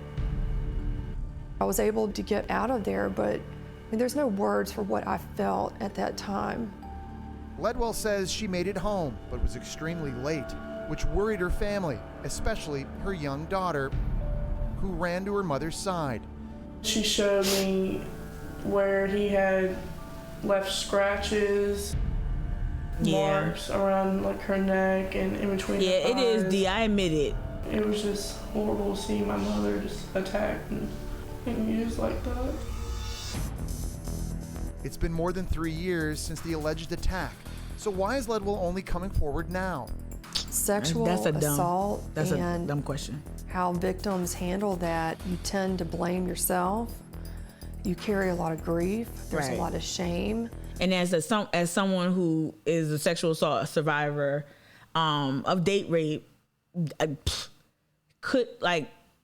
everything that you see on TV, like everything that they say is wrong to do, I did. I'm not saying that I did anything wrong, but completely didn't want to report it, didn't want to talk about it, didn't want to go to the doctor, I literally just sat in my car for an hour outside my apartment and then try to just go on my life until some other consequences happened and made me had to reckon with that past. So even asking why come forward now, that's her business. I believe her. I don't doubt that he behaved badly at home. So let's get to, instead of that overly produced package, I will admit, D, to your point, instead of looking at that, let's look at some reporting about some other shenanigans with Thomas Ravenel,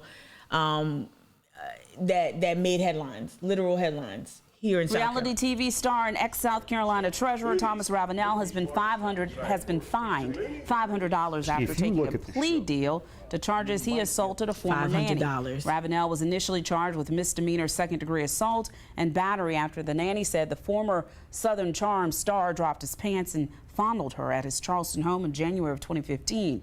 Ravenel was sentenced to 30 days in jail, suspended if he pays a $500 fine. Bravo says Ravenel will not return to Southern Charm. He pleaded guilty in 2007 to cocaine charges. So that's the other one. And resigned as state treasurer. And how the hell did you become a state treasurer? What qualified you to become a state treasurer? Seriously, right? All right, so let me see. I wanted to also, so this is something fairly recent. I did just more Thomas Ravenel clips. But one more thing, again, so this person, cocaine charges in 07, resigned in shame in 07, multiple allegations of sexual assault, but yet, fairly recently, well, not that. Hold up. Not that one. What's the one I'm looking for? This one right here. So this was from October 2020, Us Weekly, She decided to do that? Let me rewind it. This is I'm not surprised by anything. So Southern Charm cast reacts to Thomas Ravenel's return. They said he wasn't going to return, but what happens? And if you told me that they went like skydiving without a pack, a parachute, I'd be like, yeah, that makes sense. I mean, I think one of the things that people are going to be surprised about when they first see the show, I know I was, is that Catherine was temporarily living with Thomas before the quarantine. I mean, were you just as surprised that she decided to do that? Yeah, I mean, I had no idea. I remember someone told me that. I think someone told me they hooked up or something happened, but the fact that they were even like around each other was mind blowing to me. Crazy. And then, or maybe I asked her if they hooked up when we were. It's gross. Point of me playing that clip was that, of course, they're gonna have him back. Of course, rape allegations or convictions, pleading guilty to assault isn't a barrier to being on a show, being on an expensive production like Southern Charm, right? I thought, let me see. So what I want to do too now is kind of move away from Thomas Ravenel. The reason why I brought that up is, again, I underestimated. Let me go back to my inbox. I underestimated how bad behavior is celebrated, right? So back in, this is May of this year, 1:00 in the morning, I wake up in the morning to get ready, undoubtedly to get ready for this live stream, and I see somebody is tweeting me, right? Y'all can't, my Chiron is blocking, hold up. I'm gonna put it up here for now. So yeah, you see it right there, y'all? 1:13 a.m., May 2021. I blocked him after this. But yeah, he just like at mikagadsden. Never even knew this guy was on Twitter. Like, knew, of course, he probably had a Twitter, right? But trying to bring up or get me all agitated behind this bullshit. So basically someone else tweeted something about Patricia Schultz. She's another one. She has negrobilia and monkeys and shit like that. It's showcased on the show. People still love Patricia. They still show her as some sort of matriarch, and some sort of like high and mighty figure on the show, I'm assuming, right? But she's full of shit because she used monkey emojis as well to promote Southern Charm's return. But yeah, he just tweeted at me in the morning one time. I'm like, what the fuck? Trying to get me to, I guess, engage with Patricia's bullshit. I guess y'all have to tell me what the storyline is with Patricia. I have no clue other than she's somebody's mama. But and this is what I do know about Patricia is that she posted this as Leva got her spot on the show, and they announced the season 7 premiere back then. It was in October, but she promoted the show right here, tagged Bravo and all that, and put these monkeys here. Like, I was like, oh, okay, you thought it was cute, and then she went back and took the monkeys down. So I guess he was trying to get me to engage with her like fondness because she has a bunch of monkeys in her house too. Some people are saying like, oh, the monkeys aren't related to the Catherine Dennis thing. Chill out with the fucking monkeys. Chill the fuck out. I don't care what she fucking collects in her house. I think this is a picture of it or some shit. I don't know. Just I just, who gives a fuck, right?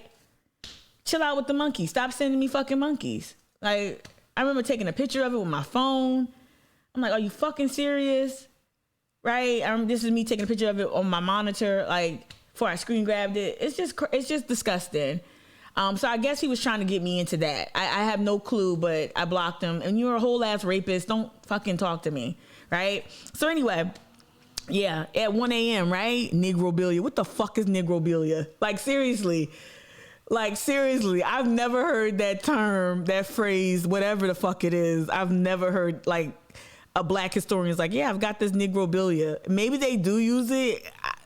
Negrobilia. So yeah, y'all can find it. I'm not getting into it. Some other bloggers have found so much of her negrobilia and there's scenes from the show. Yeah. Right? So, all right, I wanted to get back to, again, this is not just talking about Southern Charm, but trying to talk about it in a way, elevate it a little bit. It's really low down dirty, so it's not hard to bring it up a little bit, bring the level of discourse up a little bit. But I wanted to talk about this. Well, Talk of Shame kind of covered it. The episodes that they took down, kind of talked about that already. And then they put the episodes back. So it was Catherine walking through her plantation and all that bullshit. Here's another one, part 4 from Talk of Shame. It's like Scooby-Dooby-Doo up in here because we are solving mysteries. So it's not just season 1, episode 2 that's missing from Bravo's episode histories. They're also missing season 3, episode 1, season 4, episode 1, and season 4, This is the TikTok that was heard around the world. So obviously I had to find and watch every episode to see what Bravo was trying to scrub. And honestly, there's so many things, but that's why it made such a good show. But I think I found one of the things. I don't know about good show. I mean, it's so beautiful and it's huge. Our whole plantation is about 800. Still intact. Wow. So there's actually a slave cemetery right over there. No joke. Slave cemetery. So I don't even know where to start unpacking this. Like, is it the casual reference to you living on a plantation on top of a slave cemetery before you sit down to drink mint juleps with your friend? Is it the fact that every plantation really is just a giant slave cemetery? Hello. Is it the fact that I don't even think you know who's buried in that slave cemetery? Hello.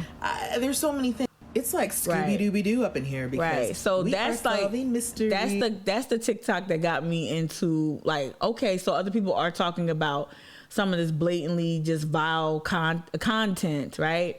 And so the article that I brought up here, I think this is it. Southern Charm episodes temporarily taken down due to racial sensitivities. Again, George Floyd, protests, a lot of things are going on. So here we Are you seeing This is the article she's talking about. Variety has published an article tonight in which Bravo admits that those 4 Southern Charm episodes I told you were missing were removed by the network.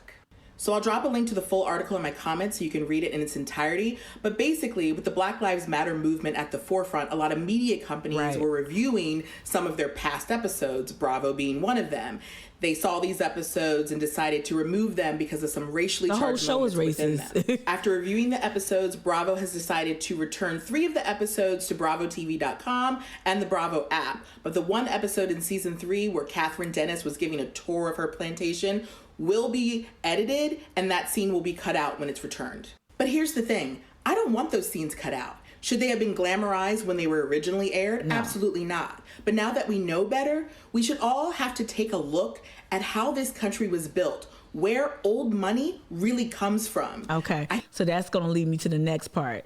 So look, we know if you Google people's net worth, that's not very accurate.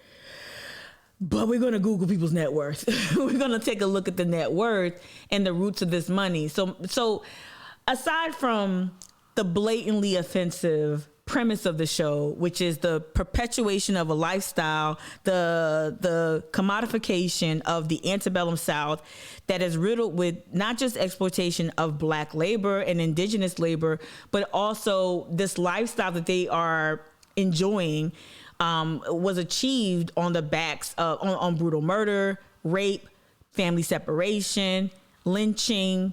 I mean, I can go on and on, right? That's the premise of the show. The whole show is problematic. And again, I will argue any person of color, Leva, or any Black person, Vanita, who is aiming to be on this show really should do some deep reflection. There's no cleaning you can do. There's no story arc that you can create and pitch to Bravo, pitch to NBC Universal that will clean up or rectify what the show really is at its essence. Hey, look at me. I'm a white, wealthy Southerner and don't mind how I got my money, but I'm living a lifestyle that you can't attain, that is aspirational and whatever, right? Don't look at the fact that I had a baby with a rapist and a reprehensible person.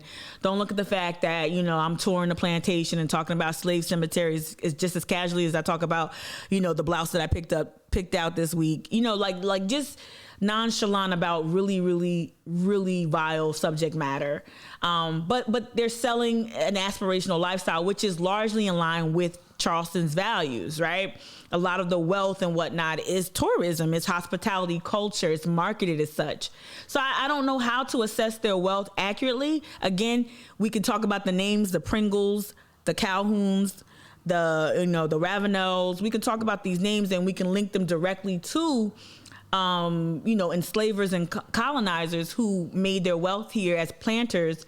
As the plantation economy emerged, we could talk about that, but who really knows what they're worth unless you really have like access to some hard numbers. But anyway, sites like Distractify and other sites too, I went over a couple of them. They kind of all said the same thing, which is, and I think they even admitted in the beginning here, right? There's something mysteriously addictive. No, it's not. About Southern Charm.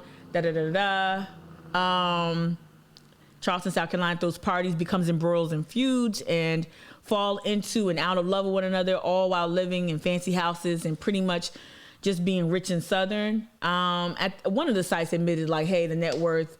I think they say it during some of the specifics. So I don't know these cast members, y'all. So I don't know who Craig Conover is. I don't know that last name. It doesn't ring a bell. But right here is just an example of what they write here. After years of people doubting whether he could do it, Craig Conover officially passed the bar in 2018. Okay, so he struggled to pass the bar.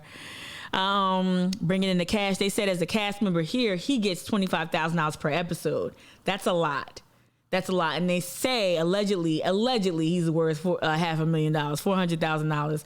Who knows? But $25,000, I think you can substantiate that. Maybe they do get paid that. It's according to Radar Online. So you be the judge, Catherine Calhoun Dennis. Here they said that she's reported to be about $800. Yeah, I'm gonna look at the screen right here. $800,000 is her reported net worth.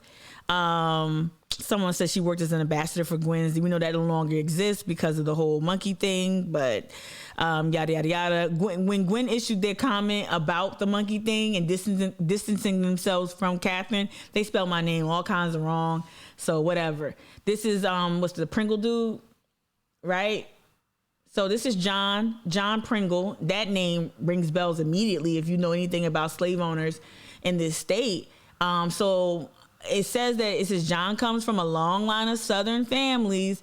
He's a 7th generation Charleston native. So when you say 7th generation, you're damn sure talking about some real fucked up, really bad money here, right?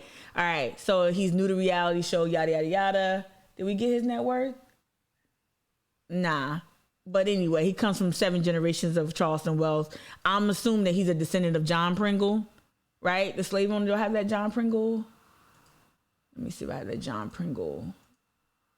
I don't think so. I had found an article about John Pringle, the slave owner, but needless to say, whatever. So we know Leva and her husband, is it Marcus, own Republic, and I believe they own a number of other businesses, allegedly.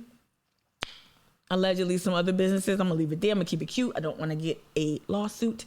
But yeah, there's some other businesses, maybe in Carlton County, maybe Charleston County. Supposedly she's worth $3 million. I don't know about that. Not to say she's not worth millions. Probably. Republic does very well. It's on King Street. I'm gonna leave it there. They say Leva's worth $3 million. Somebody else here, Shep Rose, another prominent. Is that Patricia's son? I don't know. Or is it Craig? I have no fucking clue. They saying he's worth $4 million. Why am I bringing this up? Some of the people outside of Leva, and I don't know how Leva made her money before she got married, before she and her husband became entrepreneurs and business owners. So I can't speak to her work. But for the vast majority of those featured on Southern Charm, you understand, especially if they're from Charleston and they have generational wealth. You can surmise that the money comes from the planter class, right? Or long money.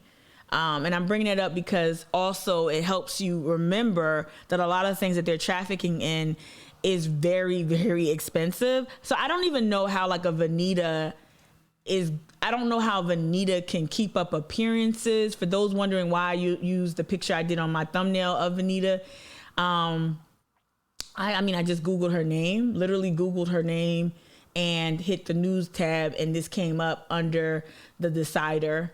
Decider.com. So this picture right here, I will say this is something that I've talked about with a local influencer that happens to be a Black influencer, a very successful one. We talked about Venita and even the power behind Venita, right? The PR, the agencies behind her, they're problematic too. And they needed to clean up their image. And so they wanted to recruit more Black talent. That's something y'all can research on your own. But here, I wanted to know more about Venita coming to the show, if there was any reporting on her decision making around being on the show, because I don't know how you can stomach being on a very, very, very problematic show. A show that's very racist, misogynist.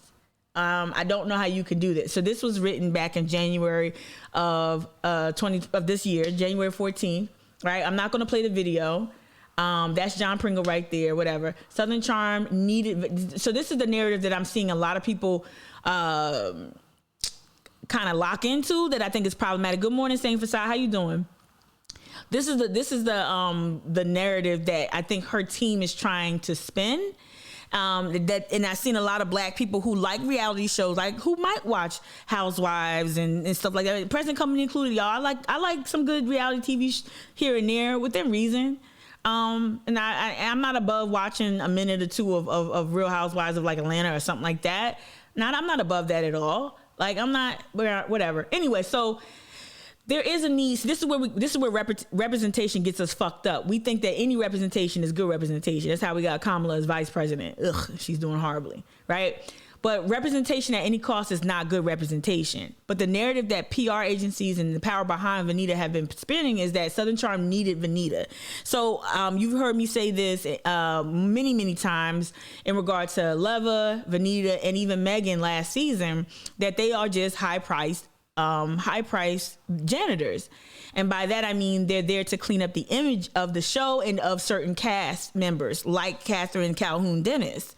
And so I don't know if I was going to take on the job of being a janitor, it wouldn't be, let me tell you something. I'm going to be real with you. 25,000 episode wouldn't be enough. I'm just, if I'm going to allow myself to be tokenized, 25K a show. I know you might say to me, that's crazy. You're crazy. No, it's not. It's not enough.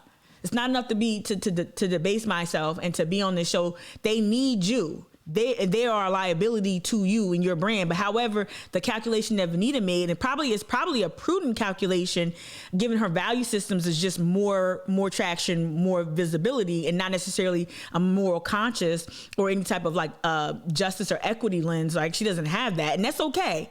Not every Black person has to be a social justice warrior. But where it becomes a problem for me is that you're on a show primarily to clean up a mess that involves me and another woman of color. And so that right there is a problem. Like, you commodifying my trauma is no bueno for me. It's a no for me, dog, right? And so the narrative that you'll read a lot of is, oh, we want to see more Venita. Like, even when Leva got on the show, you heard people say, oh, we want to see more brown people. No, I don't. I want to see them on their own. If you want to be messy on your own show, right, do that. But not on Southern Charm, right?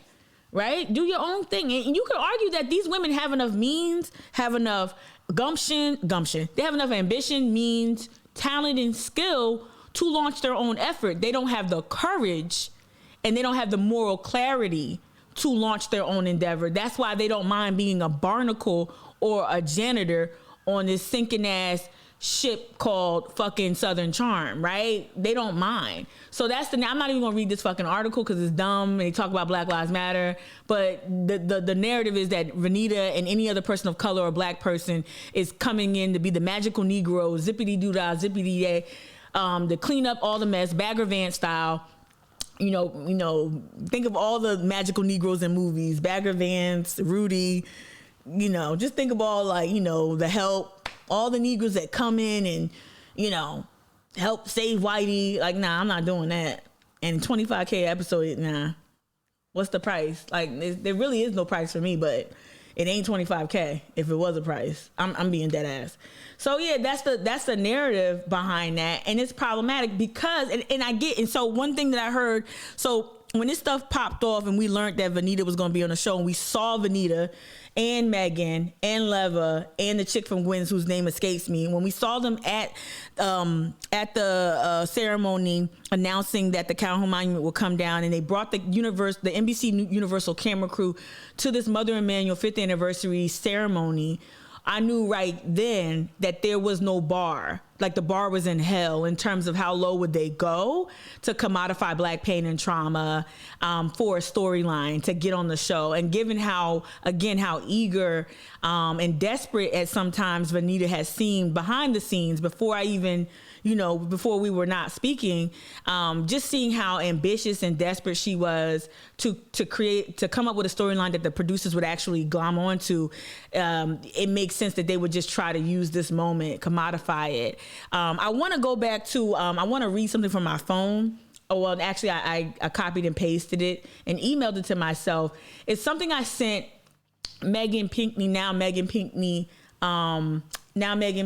Rutherford, the wife of Todd Greek Freak Rutherford, a current Democratic representative.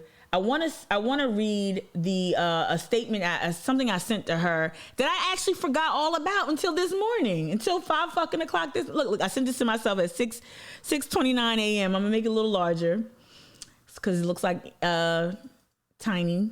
But yeah, I sent this to myself at 6:29. I didn't even know I wrote this, right? And this is there's nothing. I don't feel bad about sharing this. Come on, hold up, a little too big. Okay. If you can't read it, I apologize. I guess I can pop it out. Let me see if I can pop it out. But then when I pop out, is it big enough? Okay. So yeah, this is what I sent. This was via, I think it was either Facebook or Instagram, but I got this from Facebook Messenger because I was talking to a friend about what I sent.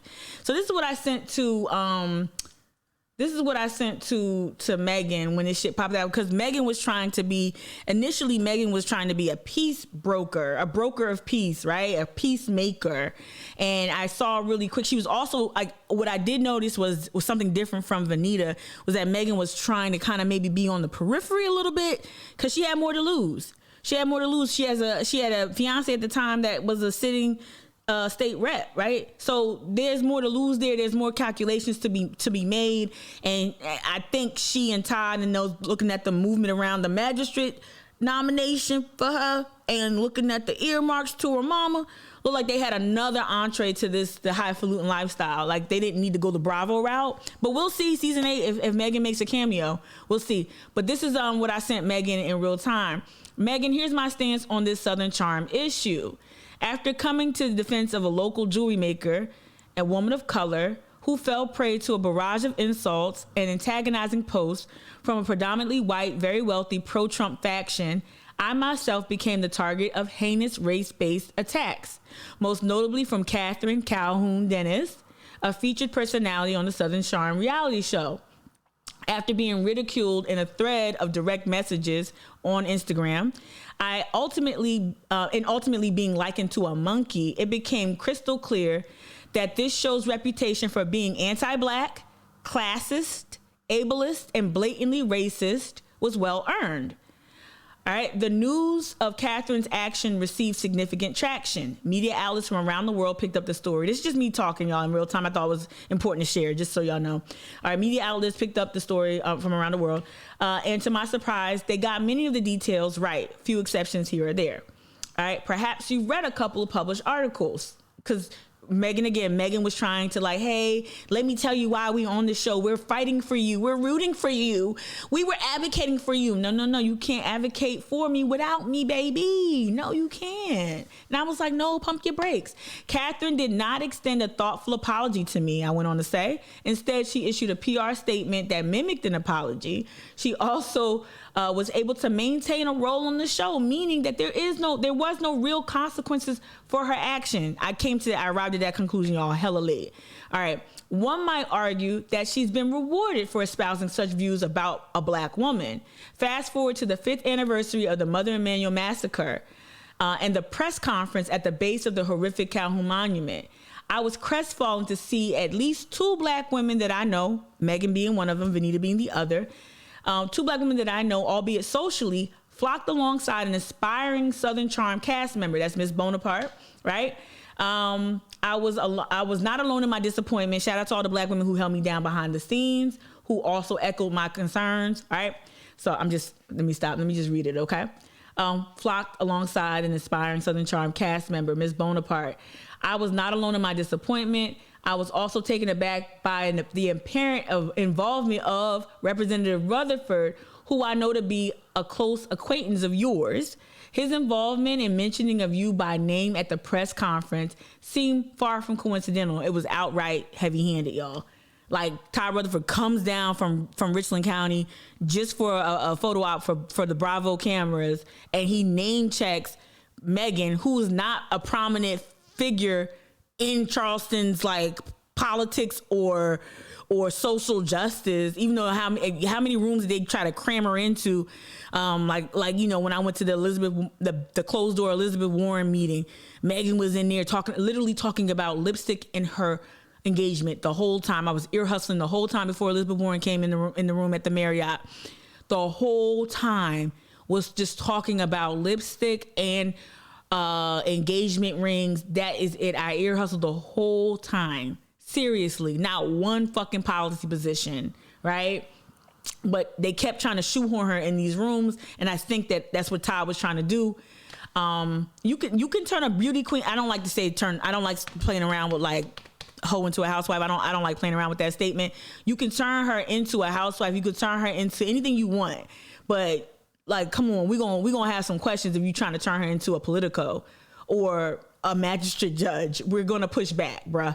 Anyway, so I was also taken aback by the apparent involvement of Representative Rutherford, who I know to be a close acquaintance of yours. His involvement in mentioning you by name at the press conference seemed far from coincidental. It suggested there was some planning carried. I was being very generous. I'm like, girl, you know you work with the producers to produce that moment. Then I went on to say, I was very disappointed in Vanita. I was disappointed in you. I'm not at all surprised by Miss Bonaparte. So I did. And this is how I felt. I'm like, I'm disappointed in you and Vanita. Y'all disappointed me. And then that disappointment turned to anger when I saw that they were less than willing to actually like advocate for me the way I needed them to advocate for me. So, and then that's when I kind of fell out of community with some other people who I really thought were friends, and all the other shit happened in my personal life. It was really sad, but I'm cool with it now. It is what it is, right? Because people didn't like how vocal I was about Vanita's moves, but I feel very vindicated. Try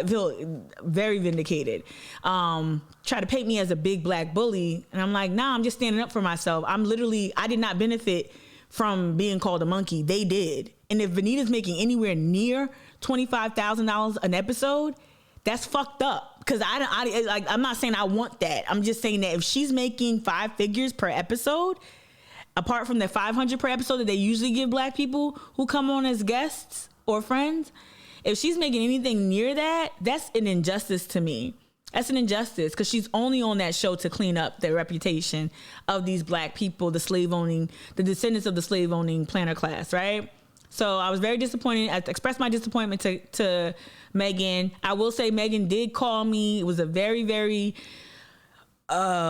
energetic call. She got everything out. And I felt like she was being sincere, but she was misguided. She was very misguided. I felt like she was being very sincere, trying to broker peace, but nah, homie. At the end of the day, you said yes to a racist show, and I was going to do what I was going to do. So if you think you were helping or advocating for me by signing up for this show, I went on to write. After Catherine and those in her circle levied vicious race-based attacks on me and other BIPOC folks, as Vanita has asserted, you've made a grave misstep. You can't advocate for me without first asking me what would justice look like. And justice would have been the cancellation of that harmful show. Furthermore, signing up to help problematic white supremacists clean up their public image is beneath you. At the time I told this to Megan, and I told her she was too special. I believe that. She is too special. She's too pretty. She's special. She's talented at creating content that's aspirational. Why do you need this show? Right? All right. Yet here we are. The choice you and Vanita made, to choose complicity over solidarity, right? And one might argue integrity, has wounded me deeply. I will continue to voice my opposition loudly, especially after Pat did the whole monkey shit for season 7. So I said that. I'm so proud of myself. For those who know me personally, y'all know that if you meet me one-on-one, I am all kinds of soft and gooey in the inside. I will stand up for myself because I have to. Out of survival, I have to stand up for myself, and I do that loudly and publicly. But this shit really did hurt me. It hurt my feelings. It really hurt my feelings, right? For them to be so hungry to be on that show. Look, create frivolous content or create lighthearted, aspirational content. I don't have a moral objection to that. Yeah, is that problematic when we talk about like consumption and ethical consumption and capitalism? Yeah, of course. But ultimately, like, do your thing. We all trying to live and survive. I don't care. But when you try to turn your appearance on Southern Charm into some sort of black racial justice advocacy, I'm gonna just like come at you hard as hell. I'm gonna come at you hard. I'm like, no boo, no boo, no. And I wanted to lift up an article about black influencers because this is it right here. This is also what Venita tried to ride the wave of. Okay, so basically this is something, and so her calculations weren't, what Venita was probably, and maybe in the early days trying to do was, hey, there's a need for more representation in reality. There's a need for representation in the blogosphere. Black content creators, black influencers don't get the same shine, don't get the same recognition, don't get the same traction as their white counterparts. And that's wrong. Because I do remember Venita trying to occupy that space by launching her own, black woman-led agency and all that other stuff. But then I also would see Venita try to ingratiate herself in these circles with these problematic white folk. So I was like, do you really want equity and justice for black influencers, or do you just want to be proximate to white wealth and white privilege? And I think y'all can arrive at the conclusion for yourself. And so what I saw Venita specifically do, less Megan and more Venita do, is say, hey, I'm going to use this whole lack of equity when it comes to black bloggers and black content creators and black influencers, and I'm going to use it as an entree into the show. She'll probably argue that till this day that that's what she's doing, and that's not how you do it. She's also doing that thing where people think that infamy is the same as notoriety. Like Harry did this. The Overton Report does this too. Like they'll get Pub or Fox News will call them for a hit or whatever, and they think that, oh, I'm famous now. Oh, they know me. I have a high profile. No. You went viral for 15 minutes, and like you ride as long as you want. Maybe you could turn your 15 minutes into 5 years. Maybe not. But this is what the lane that I think that Venita was trying to occupy, which is marketers are underpaying black influencers while pushing Black Lives Matter, right? So she was trying to come in there and was like, hey, this is your time to do right by us influencers and actually give us as much screen time. But why would you want it on Southern Charm is the argument, right? Right. Joni, you said Megan's very misguided. I'm going to read the comments real quick. You said that Megan was very misguided, almost misguided to the jump, right? Yeah, I understand that too. I'm trying to be like look. One thing I used to do, and sometimes I still do, if I'm angry enough, is I remove people's humanity, not intentionally, but I kind of create caricatures of people, and then. Like, I didn't like that I was like stripping them of all of their like human frailty and all that. I think I can be fair and just to Venita and Megan and even Leva. I can be fair and also, I guess, levy a scathing indictment of their practices. But I don't want to remove their humanity. I do think that Megan and Venita are trying to survive, trying to launch businesses. More so Venita is an entrepreneur now she's on the show, going back to the Wikipedia page, now she's on the show right here, as you can see, as a main character, as a main cast member, not called a character, a main cast member here, right? So now she's a main cast member here. What's that? I'm sure she's just trying to launch her business. I can't go to her Instagram because I'm sure we both blocked each other. I damn sure blocked the shit out of her. I was all on that Matumbo bullshit. But nah, I really, I think that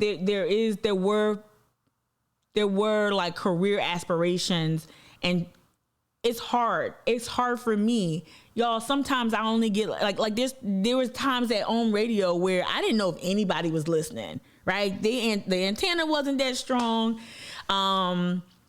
I don't know, but I kept creating content, even if I thought the audience was 20 people. Even today, if the audience is 20 people watching right now concurrently, if the audience is 12 people, it's hard to build out content that you believe in, that you put in a lot of money and time to create, and to see no return on investment, so to speak, right? Not to reduce everything to ROI, but it is tough. So I can sympathize to that point with Vanita being the chocolate chip in this big old bowl of milk in Charleston and doing so much and sometimes outperforming your competitors and yet not getting even a modicum of the financial rewards and all the other stuff. But, you know, my sympathy stops at, oh, you called her a monkey? Well, let me jump in there and benefit from that. That's where my sympathy stops. And then also, to be candid, while Megan, I'll give her credit, tried diplomacy, Vanita went on the,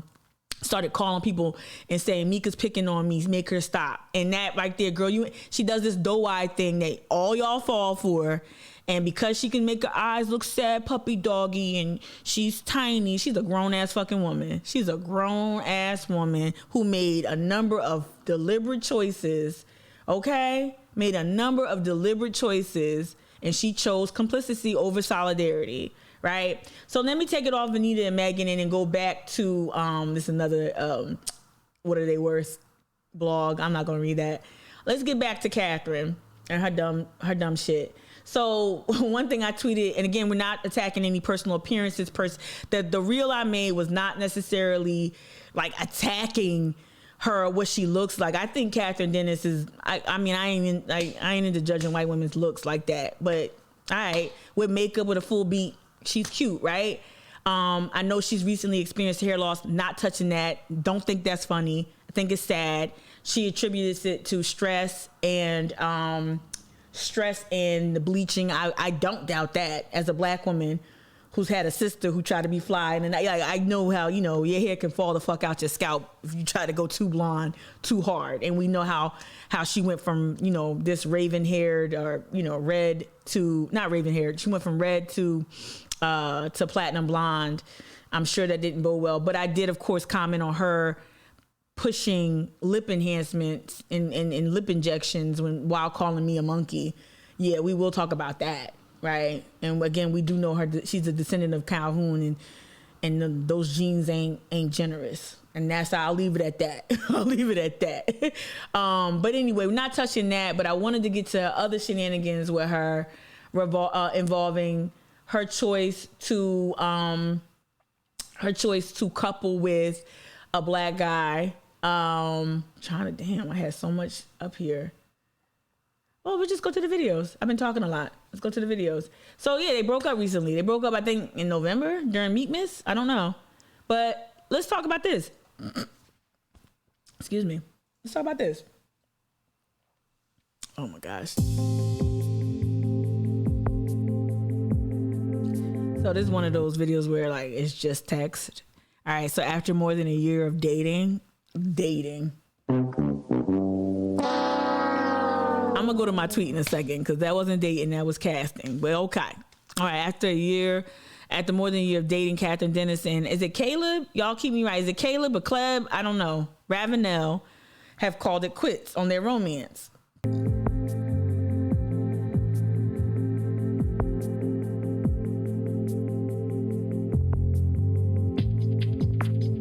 Right. Oh wait, hold on. I was trying to read the comments. But back to like what we're saying, like the cost, like I titled this video, The Cost of Keeping Up with the Owners, right? Like part of it too, like her, if she did lose her hair, because, you know, and I talked about like her makeover for that reunion, for the season 7 reunion show. Oh yeah, I thought she nailed it. When it comes to reality, like I'm not grading her like a regular person, right? I'm grading her as an entertainer, right? So oh yeah, her transformation, her now it didn't look healthy to me to be that thin, that real thin, right?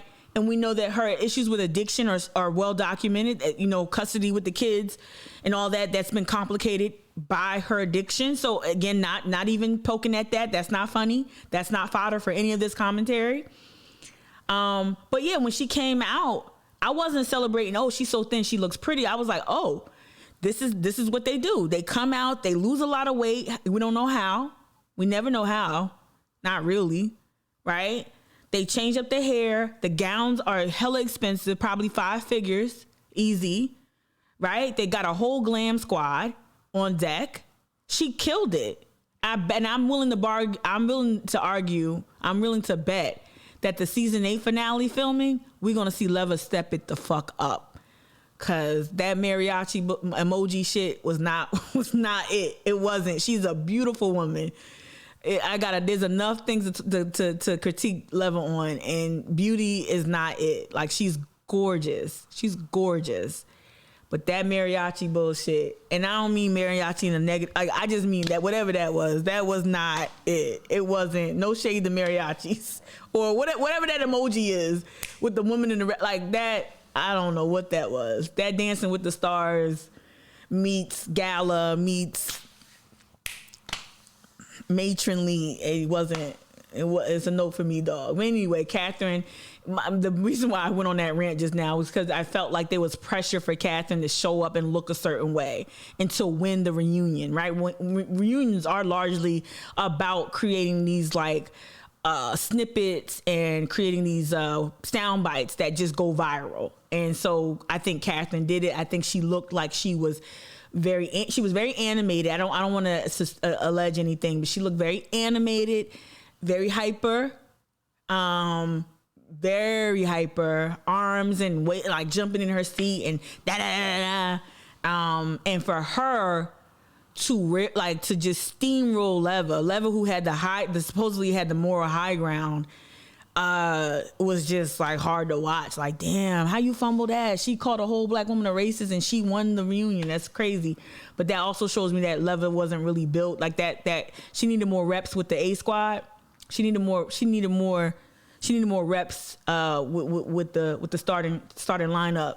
She wasn't ready yet. She might be ready in season 8, but it takes a lot to look like this. It takes a lot to look like how Catherine looked at the reunion. And is it worth it? Is it worth it to put your body through that? To put your body, your head, your hair, your face. Is it worth it? Just for what? A couple more seasons on a show that no one likes? All right, so back to this. She broke up with the black guy, right? I don't even think they were really in a relationship. It says the insider notes that the model, she's a model? The model wanted to she's a model? I'm not even being funny. The model wanted to get married and have more kids. I don't even know how that was. Girl. Got your hands filled with the kids you got with this dude. Following her 2016 split from her ex, Thomas Ravenel, with whom she shares Kenzie and Saint. So she got 2 kids with this dude? I always thought it was 1. Okay. So she has 2 kids with Thomas Ravenel. Kind of lost sight of that. I thought it was 1. All right. Her future husband would have to be amazing stepfather. Okay. All this is dumb because this is the storyline. Okay, make a serious commitment. So all this is just stupid. So let me go back to my Twitter, right? And the tweet that I tweeted last night as I was trying to do some research was this. Well, not that. Was this. Like, you know, to me, it was blatantly a storyline, right? And is it Caleb? Did anyone keep me honest in the chat? Is it Caleb? She doesn't look like the same person. Uncle G, she doesn't. Like, totally different. I literally double take. Joy, you said you feel pity for these folks whose entire self-worth is put in the basket of public opinion. Like, third party perception will never be my governor. Like, I cannot let that shit rule me. Like, and it's something, y'all. I don't know how we get there. I don't know if some of y'all are there, but I want to attribute it to maturity and maybe just like, maybe it's just my mom, right? Just being around a real nigga. My mom she would never let me call her that. And don't quote her. Hey, Miss Trudy. Mika called you a real nigga, but my mom is a real nigga. She's a real one. She's a real one. And my mom, her whole life, when she was tiny, petite, shit brick house, and then even now, she's beautiful at 71. But my mom never was boy crazy, like man crazy. She could rock a pair of Sassoon jeans, and kill it. I always thought my mom was pretty. I always thought my mom was a go-getter. And one thing I got from my mom was like, fuck what everybody else say. Just do your thing. Just work hard and take care of your family. Those are the biggest things I learned from my mom. My work ethic and taking care of my family. And that's an aspiration I really want to rise to in the way she did. But I don't know, but I don't give a fuck. Like, that's part of the reason why I'm here with no edge control. Like, and my dry ass gray hairs are like popping up. I know that my self-worth is not wrapped up in what other people think. But I do have pity for people who are so beholden to that type of lifestyle. And like, it costs you so much. Catherine, get your life together. Get your kids back. Get your kids back. Get healthy. Get off the addicted, get your addiction situation straight. Like, take care of yourself. And I think you've seen, and I'm not trying to give any gold stars out for like performance or give out any cookies, but like some of the cast members who have left the ship have said that this shit is toxic as fuck and I don't want to be a part of it. You know what I mean? I want to do my makeup thing. I want to do my entrepreneur thing. Some people who have left the show was like, no, this is horrible. And like, they don't even want to be associated with this show, right? Case in point, some commentary, somebody who wasn't on the show, but I found this clip this morning. And I just thought it was a hoot. It's from a while ago, but I think, and there's someone who drove Uber and fielded so many questions about Southern Charm at a time where I never watched a minute of it and didn't have any. I was an Uber driver years and years ago, right? When I was a blogger, it was kind of whatever. But as a person who had to field this question from so many tourists, I couldn't tell you. I learned eventually where some of the Southern Charm people hung out, like the Commodore or that, what was it, the Pink Flamingo? What is it, the Pink Hotel, Pink Palace over there on the east side? Anyway. Like I learned later, but this is the Ravenel. This is the opinion largely. Bridge. The Arthur Ravenel Bridge. Excuse me. I think so. Hold on. YouTube. Yeah. YouTube. The odd thing about South Carolina is they doesn't like me right now. Today's a hard YouTube day. But yeah, let me play this from Stephen Colbert, who was on Watch What Happens live and this is back in 2018, right? This is the opinion we all have, pretty much. Most of us have. By the way, you're from Charleston. I'm from Charleston, South Carolina, yeah. Are you aware I don't know why YouTube is acting the show that is taking over America? No joke. I mean, I try Southern very Charm hard to not be aware of Southern Charm? Anything associated with Thomas Ravenel. So what is your experience or knowledge I'm of from Thomas? there. He's a person. He's not like this guy. No, Thomas I know. Ravenel's an actual person to me. There's the Ravenel Bridge. The Arthur Ravenel Bridge, Okay. which is his dad, I think. so, yeah. The odd thing about South Carolina is they name things for still living people. Right. Yeah. All the time. And what is the reputation Or of slave Thomas owners. Ravenel in South Carolina? Just sterling. Yes.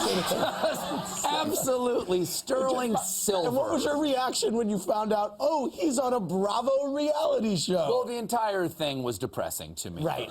Because we don't want our this beautiful little town to be dissected as just an abattoir of morals. By the way, the show is it good? The best. I know people like it. I know It's people like so it, good. but No, I it's find not. the whole thing very depressing. No, I know. Well, just so you know, Fun fact about cornball ass Andy Cohen, problematic ass Andy Cohen. When this shit happened, shout out to all y'all who kept tagging him to do something, to issue a statement, to do something about Catherine Dennis and her status on the show. But he quickly, you heard how now this is 2018. I get it. I get that his role with the franchises is different, but you see him very, very, very, very loudly, very freely, very explicitly embracing the show, loving the show, all of that. Now this is 2018. This is after the 07, hey, I got caught with wild bricks of cocaine. That's Ravenel. That's Thomas Ravenel. And he's just glowing about the show. And, oh, my God, you don't know the show. But then when the shit popped off with the racism, I don't handle any decisions with Southern Charm. I don't do anything with Southern Charm. I don't even know what show is that. Like, acted like he didn't even know what Southern Charm was, but we can, you know, show me the Carfax. We see it right here. You know what the fuck Southern Charm is. You know exactly what it is. And that's how we feel. Like, I think most people who live here feel this way about this show. Like, it just never dominated conversation. Like, even like trivial conversation. I'm talking about outside of the monkey emoji, assault. No one ever talked about this show, like at a party, holidays. No one was keying about it. At least not in my circles. Right? So, yeah, I don't know. So let me see. Let me make sure I got everything in there that I really wanted to get, because I see the time. And I don't know how y'all took today's live stream, but I thought it was important to kind of just talk about this. And also, like, I want to land the plane as well. So, my tweet, did I get to it? So yeah, the tweet, I said this because I found out that they were no longer together last night and doing the research. So Southern Charm's Catherine Dennis and her boyfriend, is it Caleb? No one said anything, but I'm gonna say Caleb. Ravenel split after more than 1 year. For me, and people might push back, I'm sure, no one ever really engages with my tweets like that. Like, tweets on race like that. Not really, honestly, y'all. So I said, you know, when the slave owner / slave fetish fantasy storyline doesn't excite viewers. So best believe that Caleb's arc probably came to an abrupt end because it probably just people wasn't fucking with it like that. No one believed it. It's really icky that y'all casted a black man with the last name Ravenel, and as a black woman with the last name Gadsden, and as a black woman who has friends and family with the last name White, Brown, Green, Calhoun, Pringle, Mac. All these names that are tied to the slave owning class, right? You know, it's hard to kind of, if you're from South Carolina, you've got roots in Charleston, in this area, like I do, like many people do, or from the state. It's hard to kind of just it's hard to escape that reality that, hey, we probably are descendants of the planter class in some way, shape, or form, right? Either we were owned outright, or we're the products of products of sexual assault. Some of our family, you know, that's the part of it. Thomas Jefferson, all the black, descendants of Jefferson. You know, Sally Hemings was a little girl. You know, she was raped by Thomas Jefferson, and she had to, you know, have his children. Right? That's how some of us get the names we get, right? Right? We don't know what our names would be, what we went by on the mother continent. And some of us don't even know where we come from. So I just thought that, like, just knowing that, and that being part of my black lived experience, knowing that at my core, and then seeing the storyline of a black man, again, another janitor, and I don't know this guy. I haven't even heard his fucking voice. I don't know what he sounds like. I don't know if he has a tenor. I don't know if he's more soprano. I don't know. Alto. I don't know what he sounds like. But when I saw that they were coupled as part of her redemption arc and her makeover arc, I thought that it was really, really disgusting that he would sign up for that. And I hope it was worth it. I don't even know who this guy is. They kept billing him as some like soccer player or some shit. And y'all know I'm into sports. I just could not get it. Shout out. Thank you so much. Thank you for subbing. Thank you so much. So I wrote this, you know, when the slave owner, slave fetish fantasy storyline doesn't excite viewers. And then I went on to say, like, it was never lost on me that he decided to cast a black janitor, Caleb, with the last name Ravenel, to help clean up her shitty racist image, real cornball stuff. And it's disgusting. And if you don't arrive at that conclusion, the same conclusion I do, I get it. But it's disgusting. Like, you chose somebody with that last name, knowing that your rapist baby daddy has the name Ravenel, and knowing that if you're, even though there's two different spellings of the name, it still was disgusting. I think it was still blatantly trying to cause drama. But again, they've learned how to commodify drama. They've learned how to commodify pain and historical trauma and actually be rewarded for it. So just like the Housewives franchises that we just spoke about, people who actually face real jail time, people who are actually accused of real crimes. Shit, Thomas Ravenel is probably gonna come back. You know, that's why he's out here tweeting me and atting me, right? Thomas Ravenel is probably coming back. So just to know that all that bad behavior is gonna be rewarded ultimately is really sad. And I don't really understand why you would be on this show. Going back to the wealth thing, I thought this Nicki Swift video, I thought this was cute. Nicki Swift is like a, what is it? Like a gossip YouTube channel, a tea channel, I guess they call it. But let's just watch a little bit. Like, not even, it's 5 minutes, but I think, and this is from 2018 too. So I just thought this was, I don't care where we're going.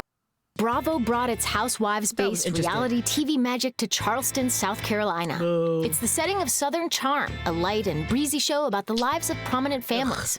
There's aging playboy and political scion Thomas, his sharp-tongued ex Catherine, likable restaurateur Shep, real estate mogul Cameron, seasoned political socialite Patricia, her enigmatic son Whitney, and lovelorn knitter Craig. With more than 5 seasons on the air, here's the stuff you don't know about Southern Charm. Maybe I missed something. Thomas's politics. Thomas Ravenel once had a successful political career serving as the state treasurer of South Carolina. I'm Thomas Ravenel. Let's get started. Then in 2007, he resigned after he was indicted on a federal charge of possession of cocaine with intent to distribute. 500 grams. I want to offer a heartfelt apology to the state of South. How much is 500 grams? Any lawyer on the chat? Hey, he grew up on James Island? Oh, Caleb. Okay. His brother is Chelsea, who works at Gwen's. Okay. Thank you for tying that together. Okay. Dr. Umar face. How much is 500 grams? I'm sorry, a kilo is 1,000 grams. Oh, so half a kilo. So that was literally me singing a Ghostface song in my head. Kilo is 1,000 grams. It's easy to remember. I think that's from Schoolhouse Rock. All around the world today, kilo is the measure. Kilo is 1,000 grams. Easy to remember. Got it. Okay. Shout out Fish Scale. Shout out. Shout out Tony Stark. Shout out Ghostface Killer, Mr. GFK. All right. Anyway, I was like, how much is 500 grams? I really didn't know real quick. You can see me selling drugs. Hey, kids. How you doing? Who wants 500 grams of that? He resigned of that sticky icky. I don't know what the fuck. After he was indicted on a federal charge of possession of cocaine with intent to distribute. I want to offer a heartfelt apology to the state of South Carolina, to the people of South Carolina, and to my family. It's crazy how white But his political ties go back to the 50s via his father, Arthur Jr. So it's funny how it's not funny how, but funny how like white men can really just fail up.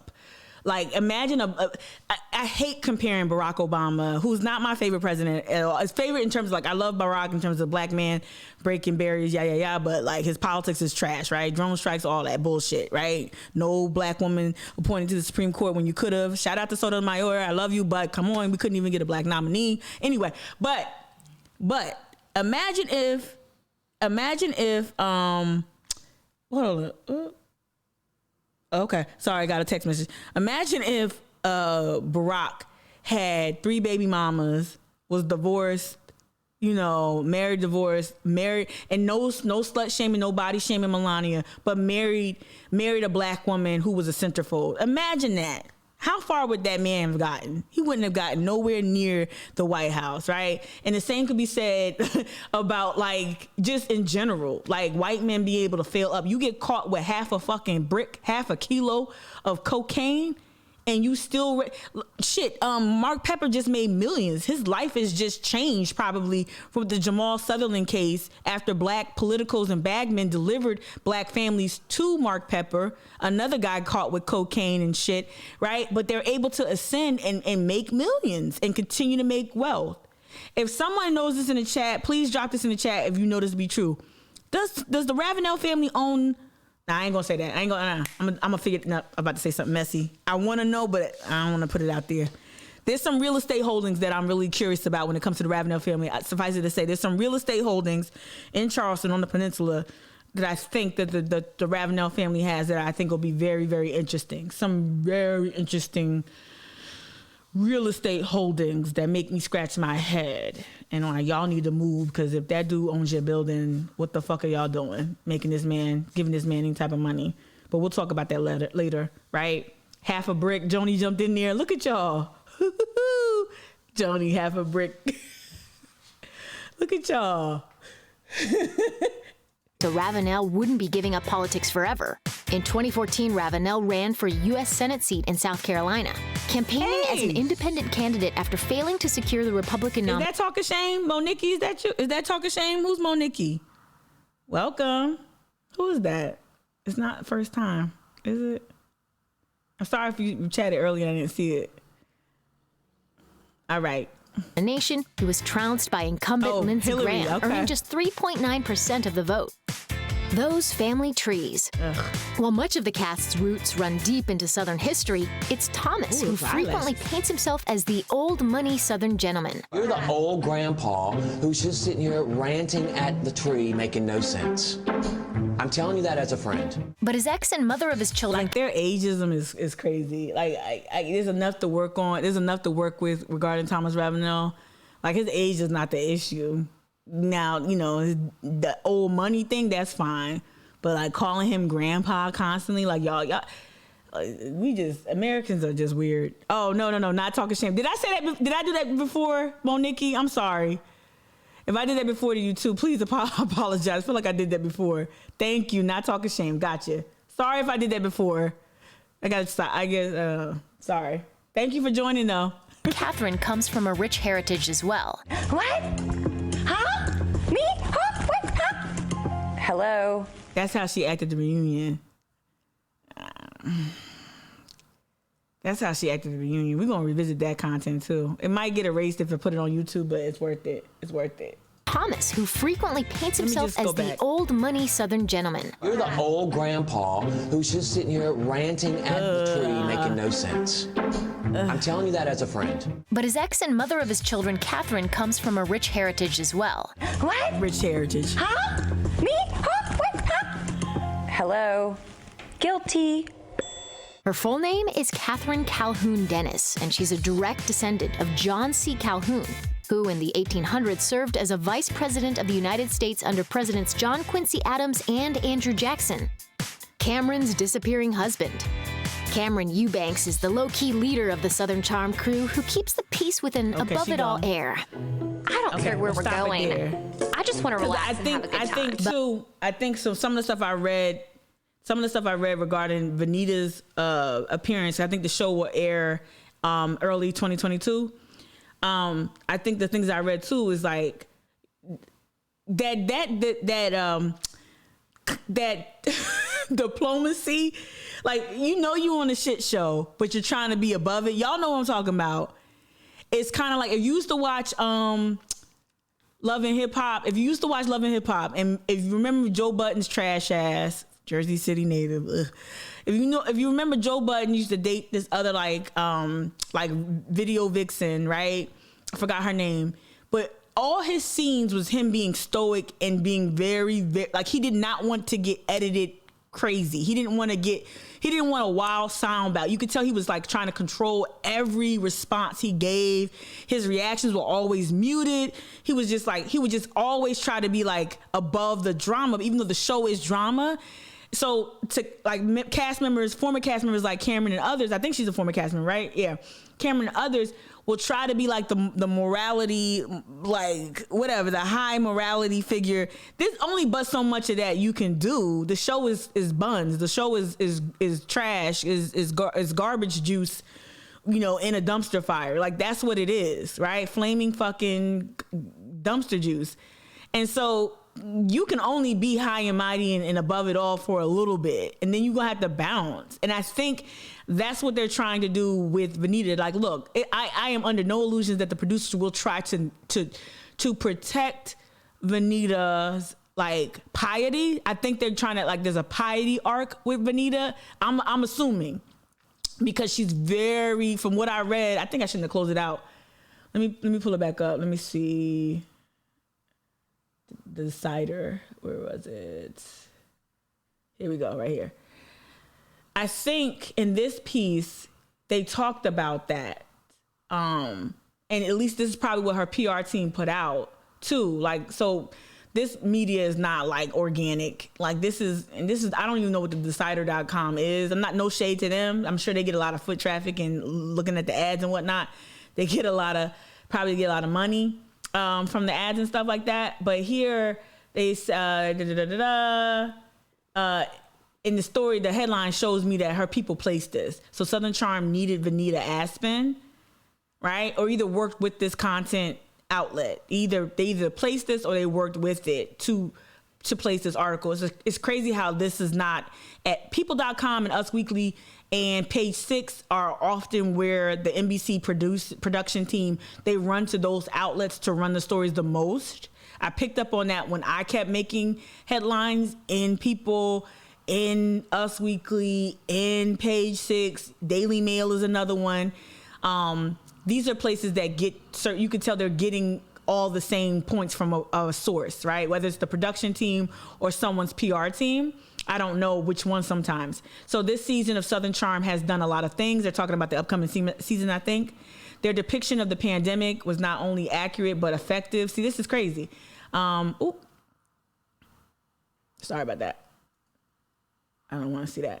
All right. Was effective, not only accurate, but effective. But the Bravo series has also remained light and humorous throughout it all when appropriate. The fairly covered Black Lives Matter movement in Charleston over the summer and beyond, as Catherine Dennis is called to take accountability for her unfortunate messages. John Pringle and Leva Bonaparte have been fun and important additions. And Leva's friend, Vanita Aspen, has been the most necessary voice of the season. See, this is all deliberate and it's spin. It's spin and it's not rooted in reality. Vanita's been trying so hard to be on this show. She's been trying to get a high-profile couple, high-profile boyfriend to be on that show. I'm gonna leave it there. She tried so hard to be photographed with a man to be on the show, and it just wasn't enough for producers. But then here comes, let's let one of the Planet Class descendants call a Black woman a monkey and also have her friends berate and harangue a woman of color business owner. We got you, Vanita. Here's the space. It opened up for you. Here's your mop and your broom. We need you to be a janitor for this shitty ass show and help us clean up our racist ass image and make black viewers feel a little bit better about watching this drivel, right? Because there's reality TV trash like Love and Hip Hop, and then there's this. To me, this is that toxic waste, that whatever, right? This is not Love and Hip Hop. This is not, Grown Up Gotti. This is not that. The stuff that I used to love. I love Grown Up Gotti. Oh my God. I love that show. Oh my God. Or remember those New Jersey hair salons? Used to have shows on like TLC and stuff like that. The girls with the nails. What is that called? I can't remember. I used to be obsessed with that show. I can't even remember it. With the nails, like they had the big acrylic nails that were like fanned out. It was like Jersey something. It wasn't Jersey Shore. And that's another one. Like that's true. That's whatever. Southern Charm is just trafficking and racism. It's just horrible. And it's got literal rapists as the draw. As a woman, I'm offended that anyone would sign up willingly. But here, look. So they talk about, like Vanita being very cool and calm. And look at this. Okay. Vanita's presence early on looked suspicious. The same way Catherine's boyfriend, Caleb Ravenel, has raised few eyebrows considering the timing. Did producers, it's bigger on the screen. Did producers specifically want Leva to bring particular friends around? You're damn right. I don't even know why to even put this stupid rhetorical question. And that was Leva's part. Leva, I'm not doing it on purpose. All right, Vanita's presence early on looked suspicious. Did they have Leva do that? Yes. Did the producers want her to bring certain friends around? Yes. I think we're also going to see another special black person on the show. I was told, I'm not going to say their name on air until I get confirmation, but I wouldn't be surprised. All right, did the producers... She said, when I spoke with her last month, she got rightly irritated at the notion that anyone in her life would be considered a token, right? But I hear that the storyline is that she is on the outs with Vanita. I think that's what I read in something this morning. So she's saying Leva really didn't like the fact that she said that anyone that she brings in is a token. That's exactly what they are. They're tokens. Yeah. And then, okay, so she went on to say, that's ridiculous. There's no such thing as a token. This sounds like Leva. That's how she was on the phone with me. She said the most insanely dumb shit I've ever heard about race. And I'm like, damn, you got melanin, dude. You got black kids. You sound crazy. She literally wasn't founded in reality. There's no such thing as a token. Yes, there is. I don't know why you would say that. I have always gravitated towards gravitated towards everything, period. I love diversity in my friendships. That sounds weird. This is Leva. I love diversity in my relationships. I gravitate towards everything. There's no such thing as a token. Some of my best friends are black. I mean, just say that. I'm authentically friends with this group. That's what she says. I'm authentically friends with this group. I'm authentically friends with Vanita and Megan and 100 other people. See, that's a way of saying I got black friends. I have black friends. Vanita and Megan are one of them, and 100 other people. You counting your black friends? I think it was important that they were specifically key people. Right. The producers came to you, was like, hey, let's make this a storyline. Right. And it says that perhaps and maybe this is from season 7 and not season 8 upcoming. It says perhaps the most significant contributions from Vanita occurred in the most recent episode. I think this is what Kia was trying to tell me about. It was the first of a 2-part finale when she simply stated Catherine hasn't apologized yet, stating clearly that what she expected from Catherine. And they go on to talk about how Vanita was very poised and quiet and deliberate and she didn't raise her voice, which is very problematic because, okay, even if she had, what was that? That's a problem? It's a problem? Right? Oh, she never raised her voice. She never did anything. Vanita is a black woman, but it's not just because Vanita is a black woman. Her non-judgmental approach even came in handy when she called Madison out on her back-to-back statements. Man, get the fuck out of here. Okay. Anyway, so yeah, bless her heart for sure. Right. Prom Dress Store show. I'm looking at y'all's. I know I didn't do too much with reading the chat too much, but you get it. All right, but I'm gonna leave it there because I gotta go pick this winner in like an hour and a half. Good luck to everybody in here, Little Mama, Joy, and whoever else entered the contest. They ended yesterday. Shout out to y'all. I want to leave it there. I want to just say I'm gonna tie this up because I'm on my way to Holy City Tattooing Collective. I just want to say that y'all, for real, I know like people might be leery of why I chose to talk about this. I will talk about this as much as I want. I did not profit from this. Yeah, I got a couple more followers. Yeah, I got some donations. But ultimately, I like to think that the support I got during 2020 was largely based on the work I've been doing since at least 2016 here in the state and in Charleston. But I'm not under no illusion that a lot of people came to my page because of the drama. And a lot of people left because I was not giving out drama every day. But I will say that for me, it's healthy. It's been a cathartic experience to talk about and talk in great detail, at great length about how this show and that specifically being called and likened to a monkey, how that hurt me personally, and how black influencers have chosen complicity over solidarity in regard to this. Create aspirational content, create pretty content, take pictures of yourself in grease. Please don't do it on taxpayer dollars because I will come at your neck. But do what you want to do. I'm never going to say that black woman can't make money any way she wants to. If she's not harming anybody and it's not illegal, do it. But what you won't do is sit up there and act like, that you just, you're a morality figure on a show that's predicated on showcasing all the riches that came from the death and exploitation of black people, enslaved black people, and also the removal and genocide of indigenous people, the land that made millions, literal millions that people are still profiting from today. That land is stolen land, that land is looted land, it did not belong to them. And so to be on that show and to not have that type of race analysis and to carry yourself so cheaply, Leva, Vanita, and whomever else is a person of color or a black person who decides to be on the show, I will speak out loudly about it. I think that it injures us. And like someone said to me in a private message, they hurt the micro influencers trying to create content. They hurt the others who are like me, who are trying to create content, and you're ruining it. Just like if Vanita, if the price is 40,000 followers or 100,000 followers, that's cheap. And now people are going to expect me to sell out, or expect the next black person to sell out at that price. And we cannot hold ourselves that cheaply. And I will not stop talking about this, because I do think that this does cause a greater harm, more so than just to influencers. I think that it also damages our fight for racial justice and equity, and it skews the argument. It skews the requests, the demands. It skews the needs that have been expressed and articulated by people fighting for justice here in Charleston forever. And I'm talking about much bigger, more influential, more important figures, both dead and alive, who are literally out here trying to change systems here in Charleston and give everyone equity. We could have gone about it, every bag ain't a good bag. Could have gone about it differently.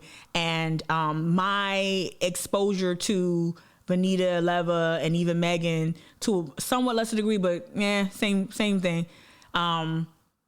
has really disappointed me, and it hurt my feelings. And so I felt it's just appropriate to talk about the race issue, the class issue, and the cost of being on the show.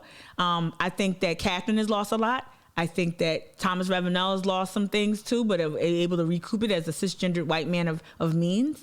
I think we're seeing the cost. I think we're seeing the cost in real time, cost of integrity, loss of social capital, at least in black communities. Vanita's always struggled with being in community with black people, and now I think she's pretty much closed the door on that. Now there might be some folks who aspire to be where Vanita's at, and maybe they think that, okay, I'll just get on the show and do what I want.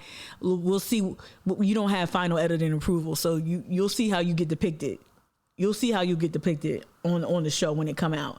Ain't nobody, yeah, I mean, anyway. Yep. That's all I got to say on that. All right. El Cool J, you said thinking of a tattoo, but not quite there. Really late in my life. The skin is already... It's never too late. Get that tattoo. Get it on someplace firm. I thought about that too, El Cool J. Awkward pivot. I'm like, because I really want a tattoo. And I'm like, girl, but I got a good skincare routine, so I'm retinated. I'm hyaluronic acided up. All right. Anyway, yeah, the tattoo is okay. You get that tattoo. All right, I'm gonna leave it there. Tomorrow, Headspace. I'm gonna change it up again. Headspace, Elliot McKenzie. Talk to some people. Talk to my friends. We'll lighten it up a lot. I hope you enjoyed this live stream. Hope it taught you a couple things. I hope so. And I hope that you also look at the cost of this show. And if you watch it, watch it. I think I will be watching season. I think I'm gonna let my people tell me what episodes to watch. I'm not gonna watch this shit willingly, but I'm gonna tell my people, like, hey, which episode should I watch? And especially if it pertains to race, I'm locked in. So please expect another live stream about some shenanigans on that show. We'll keep talking about it. Please follow Talk of Shame. That's what I wanted to say. Kiki Monique, AKA Talk of Shame. Please follow her on TikTok and on Instagram. She does really thorough work. If you like reality shows, watch her. Support that black woman. She does have a decent race analysis, and she centers, like, she lifts up problematic shit. So she ain't afraid to call a thing when she sees it. So follow Talk of Shame on Instagram and on TikTok. And I'll see you tomorrow, okay? Take it easy. Be well. Good luck. Bye. Love y'all. Bye.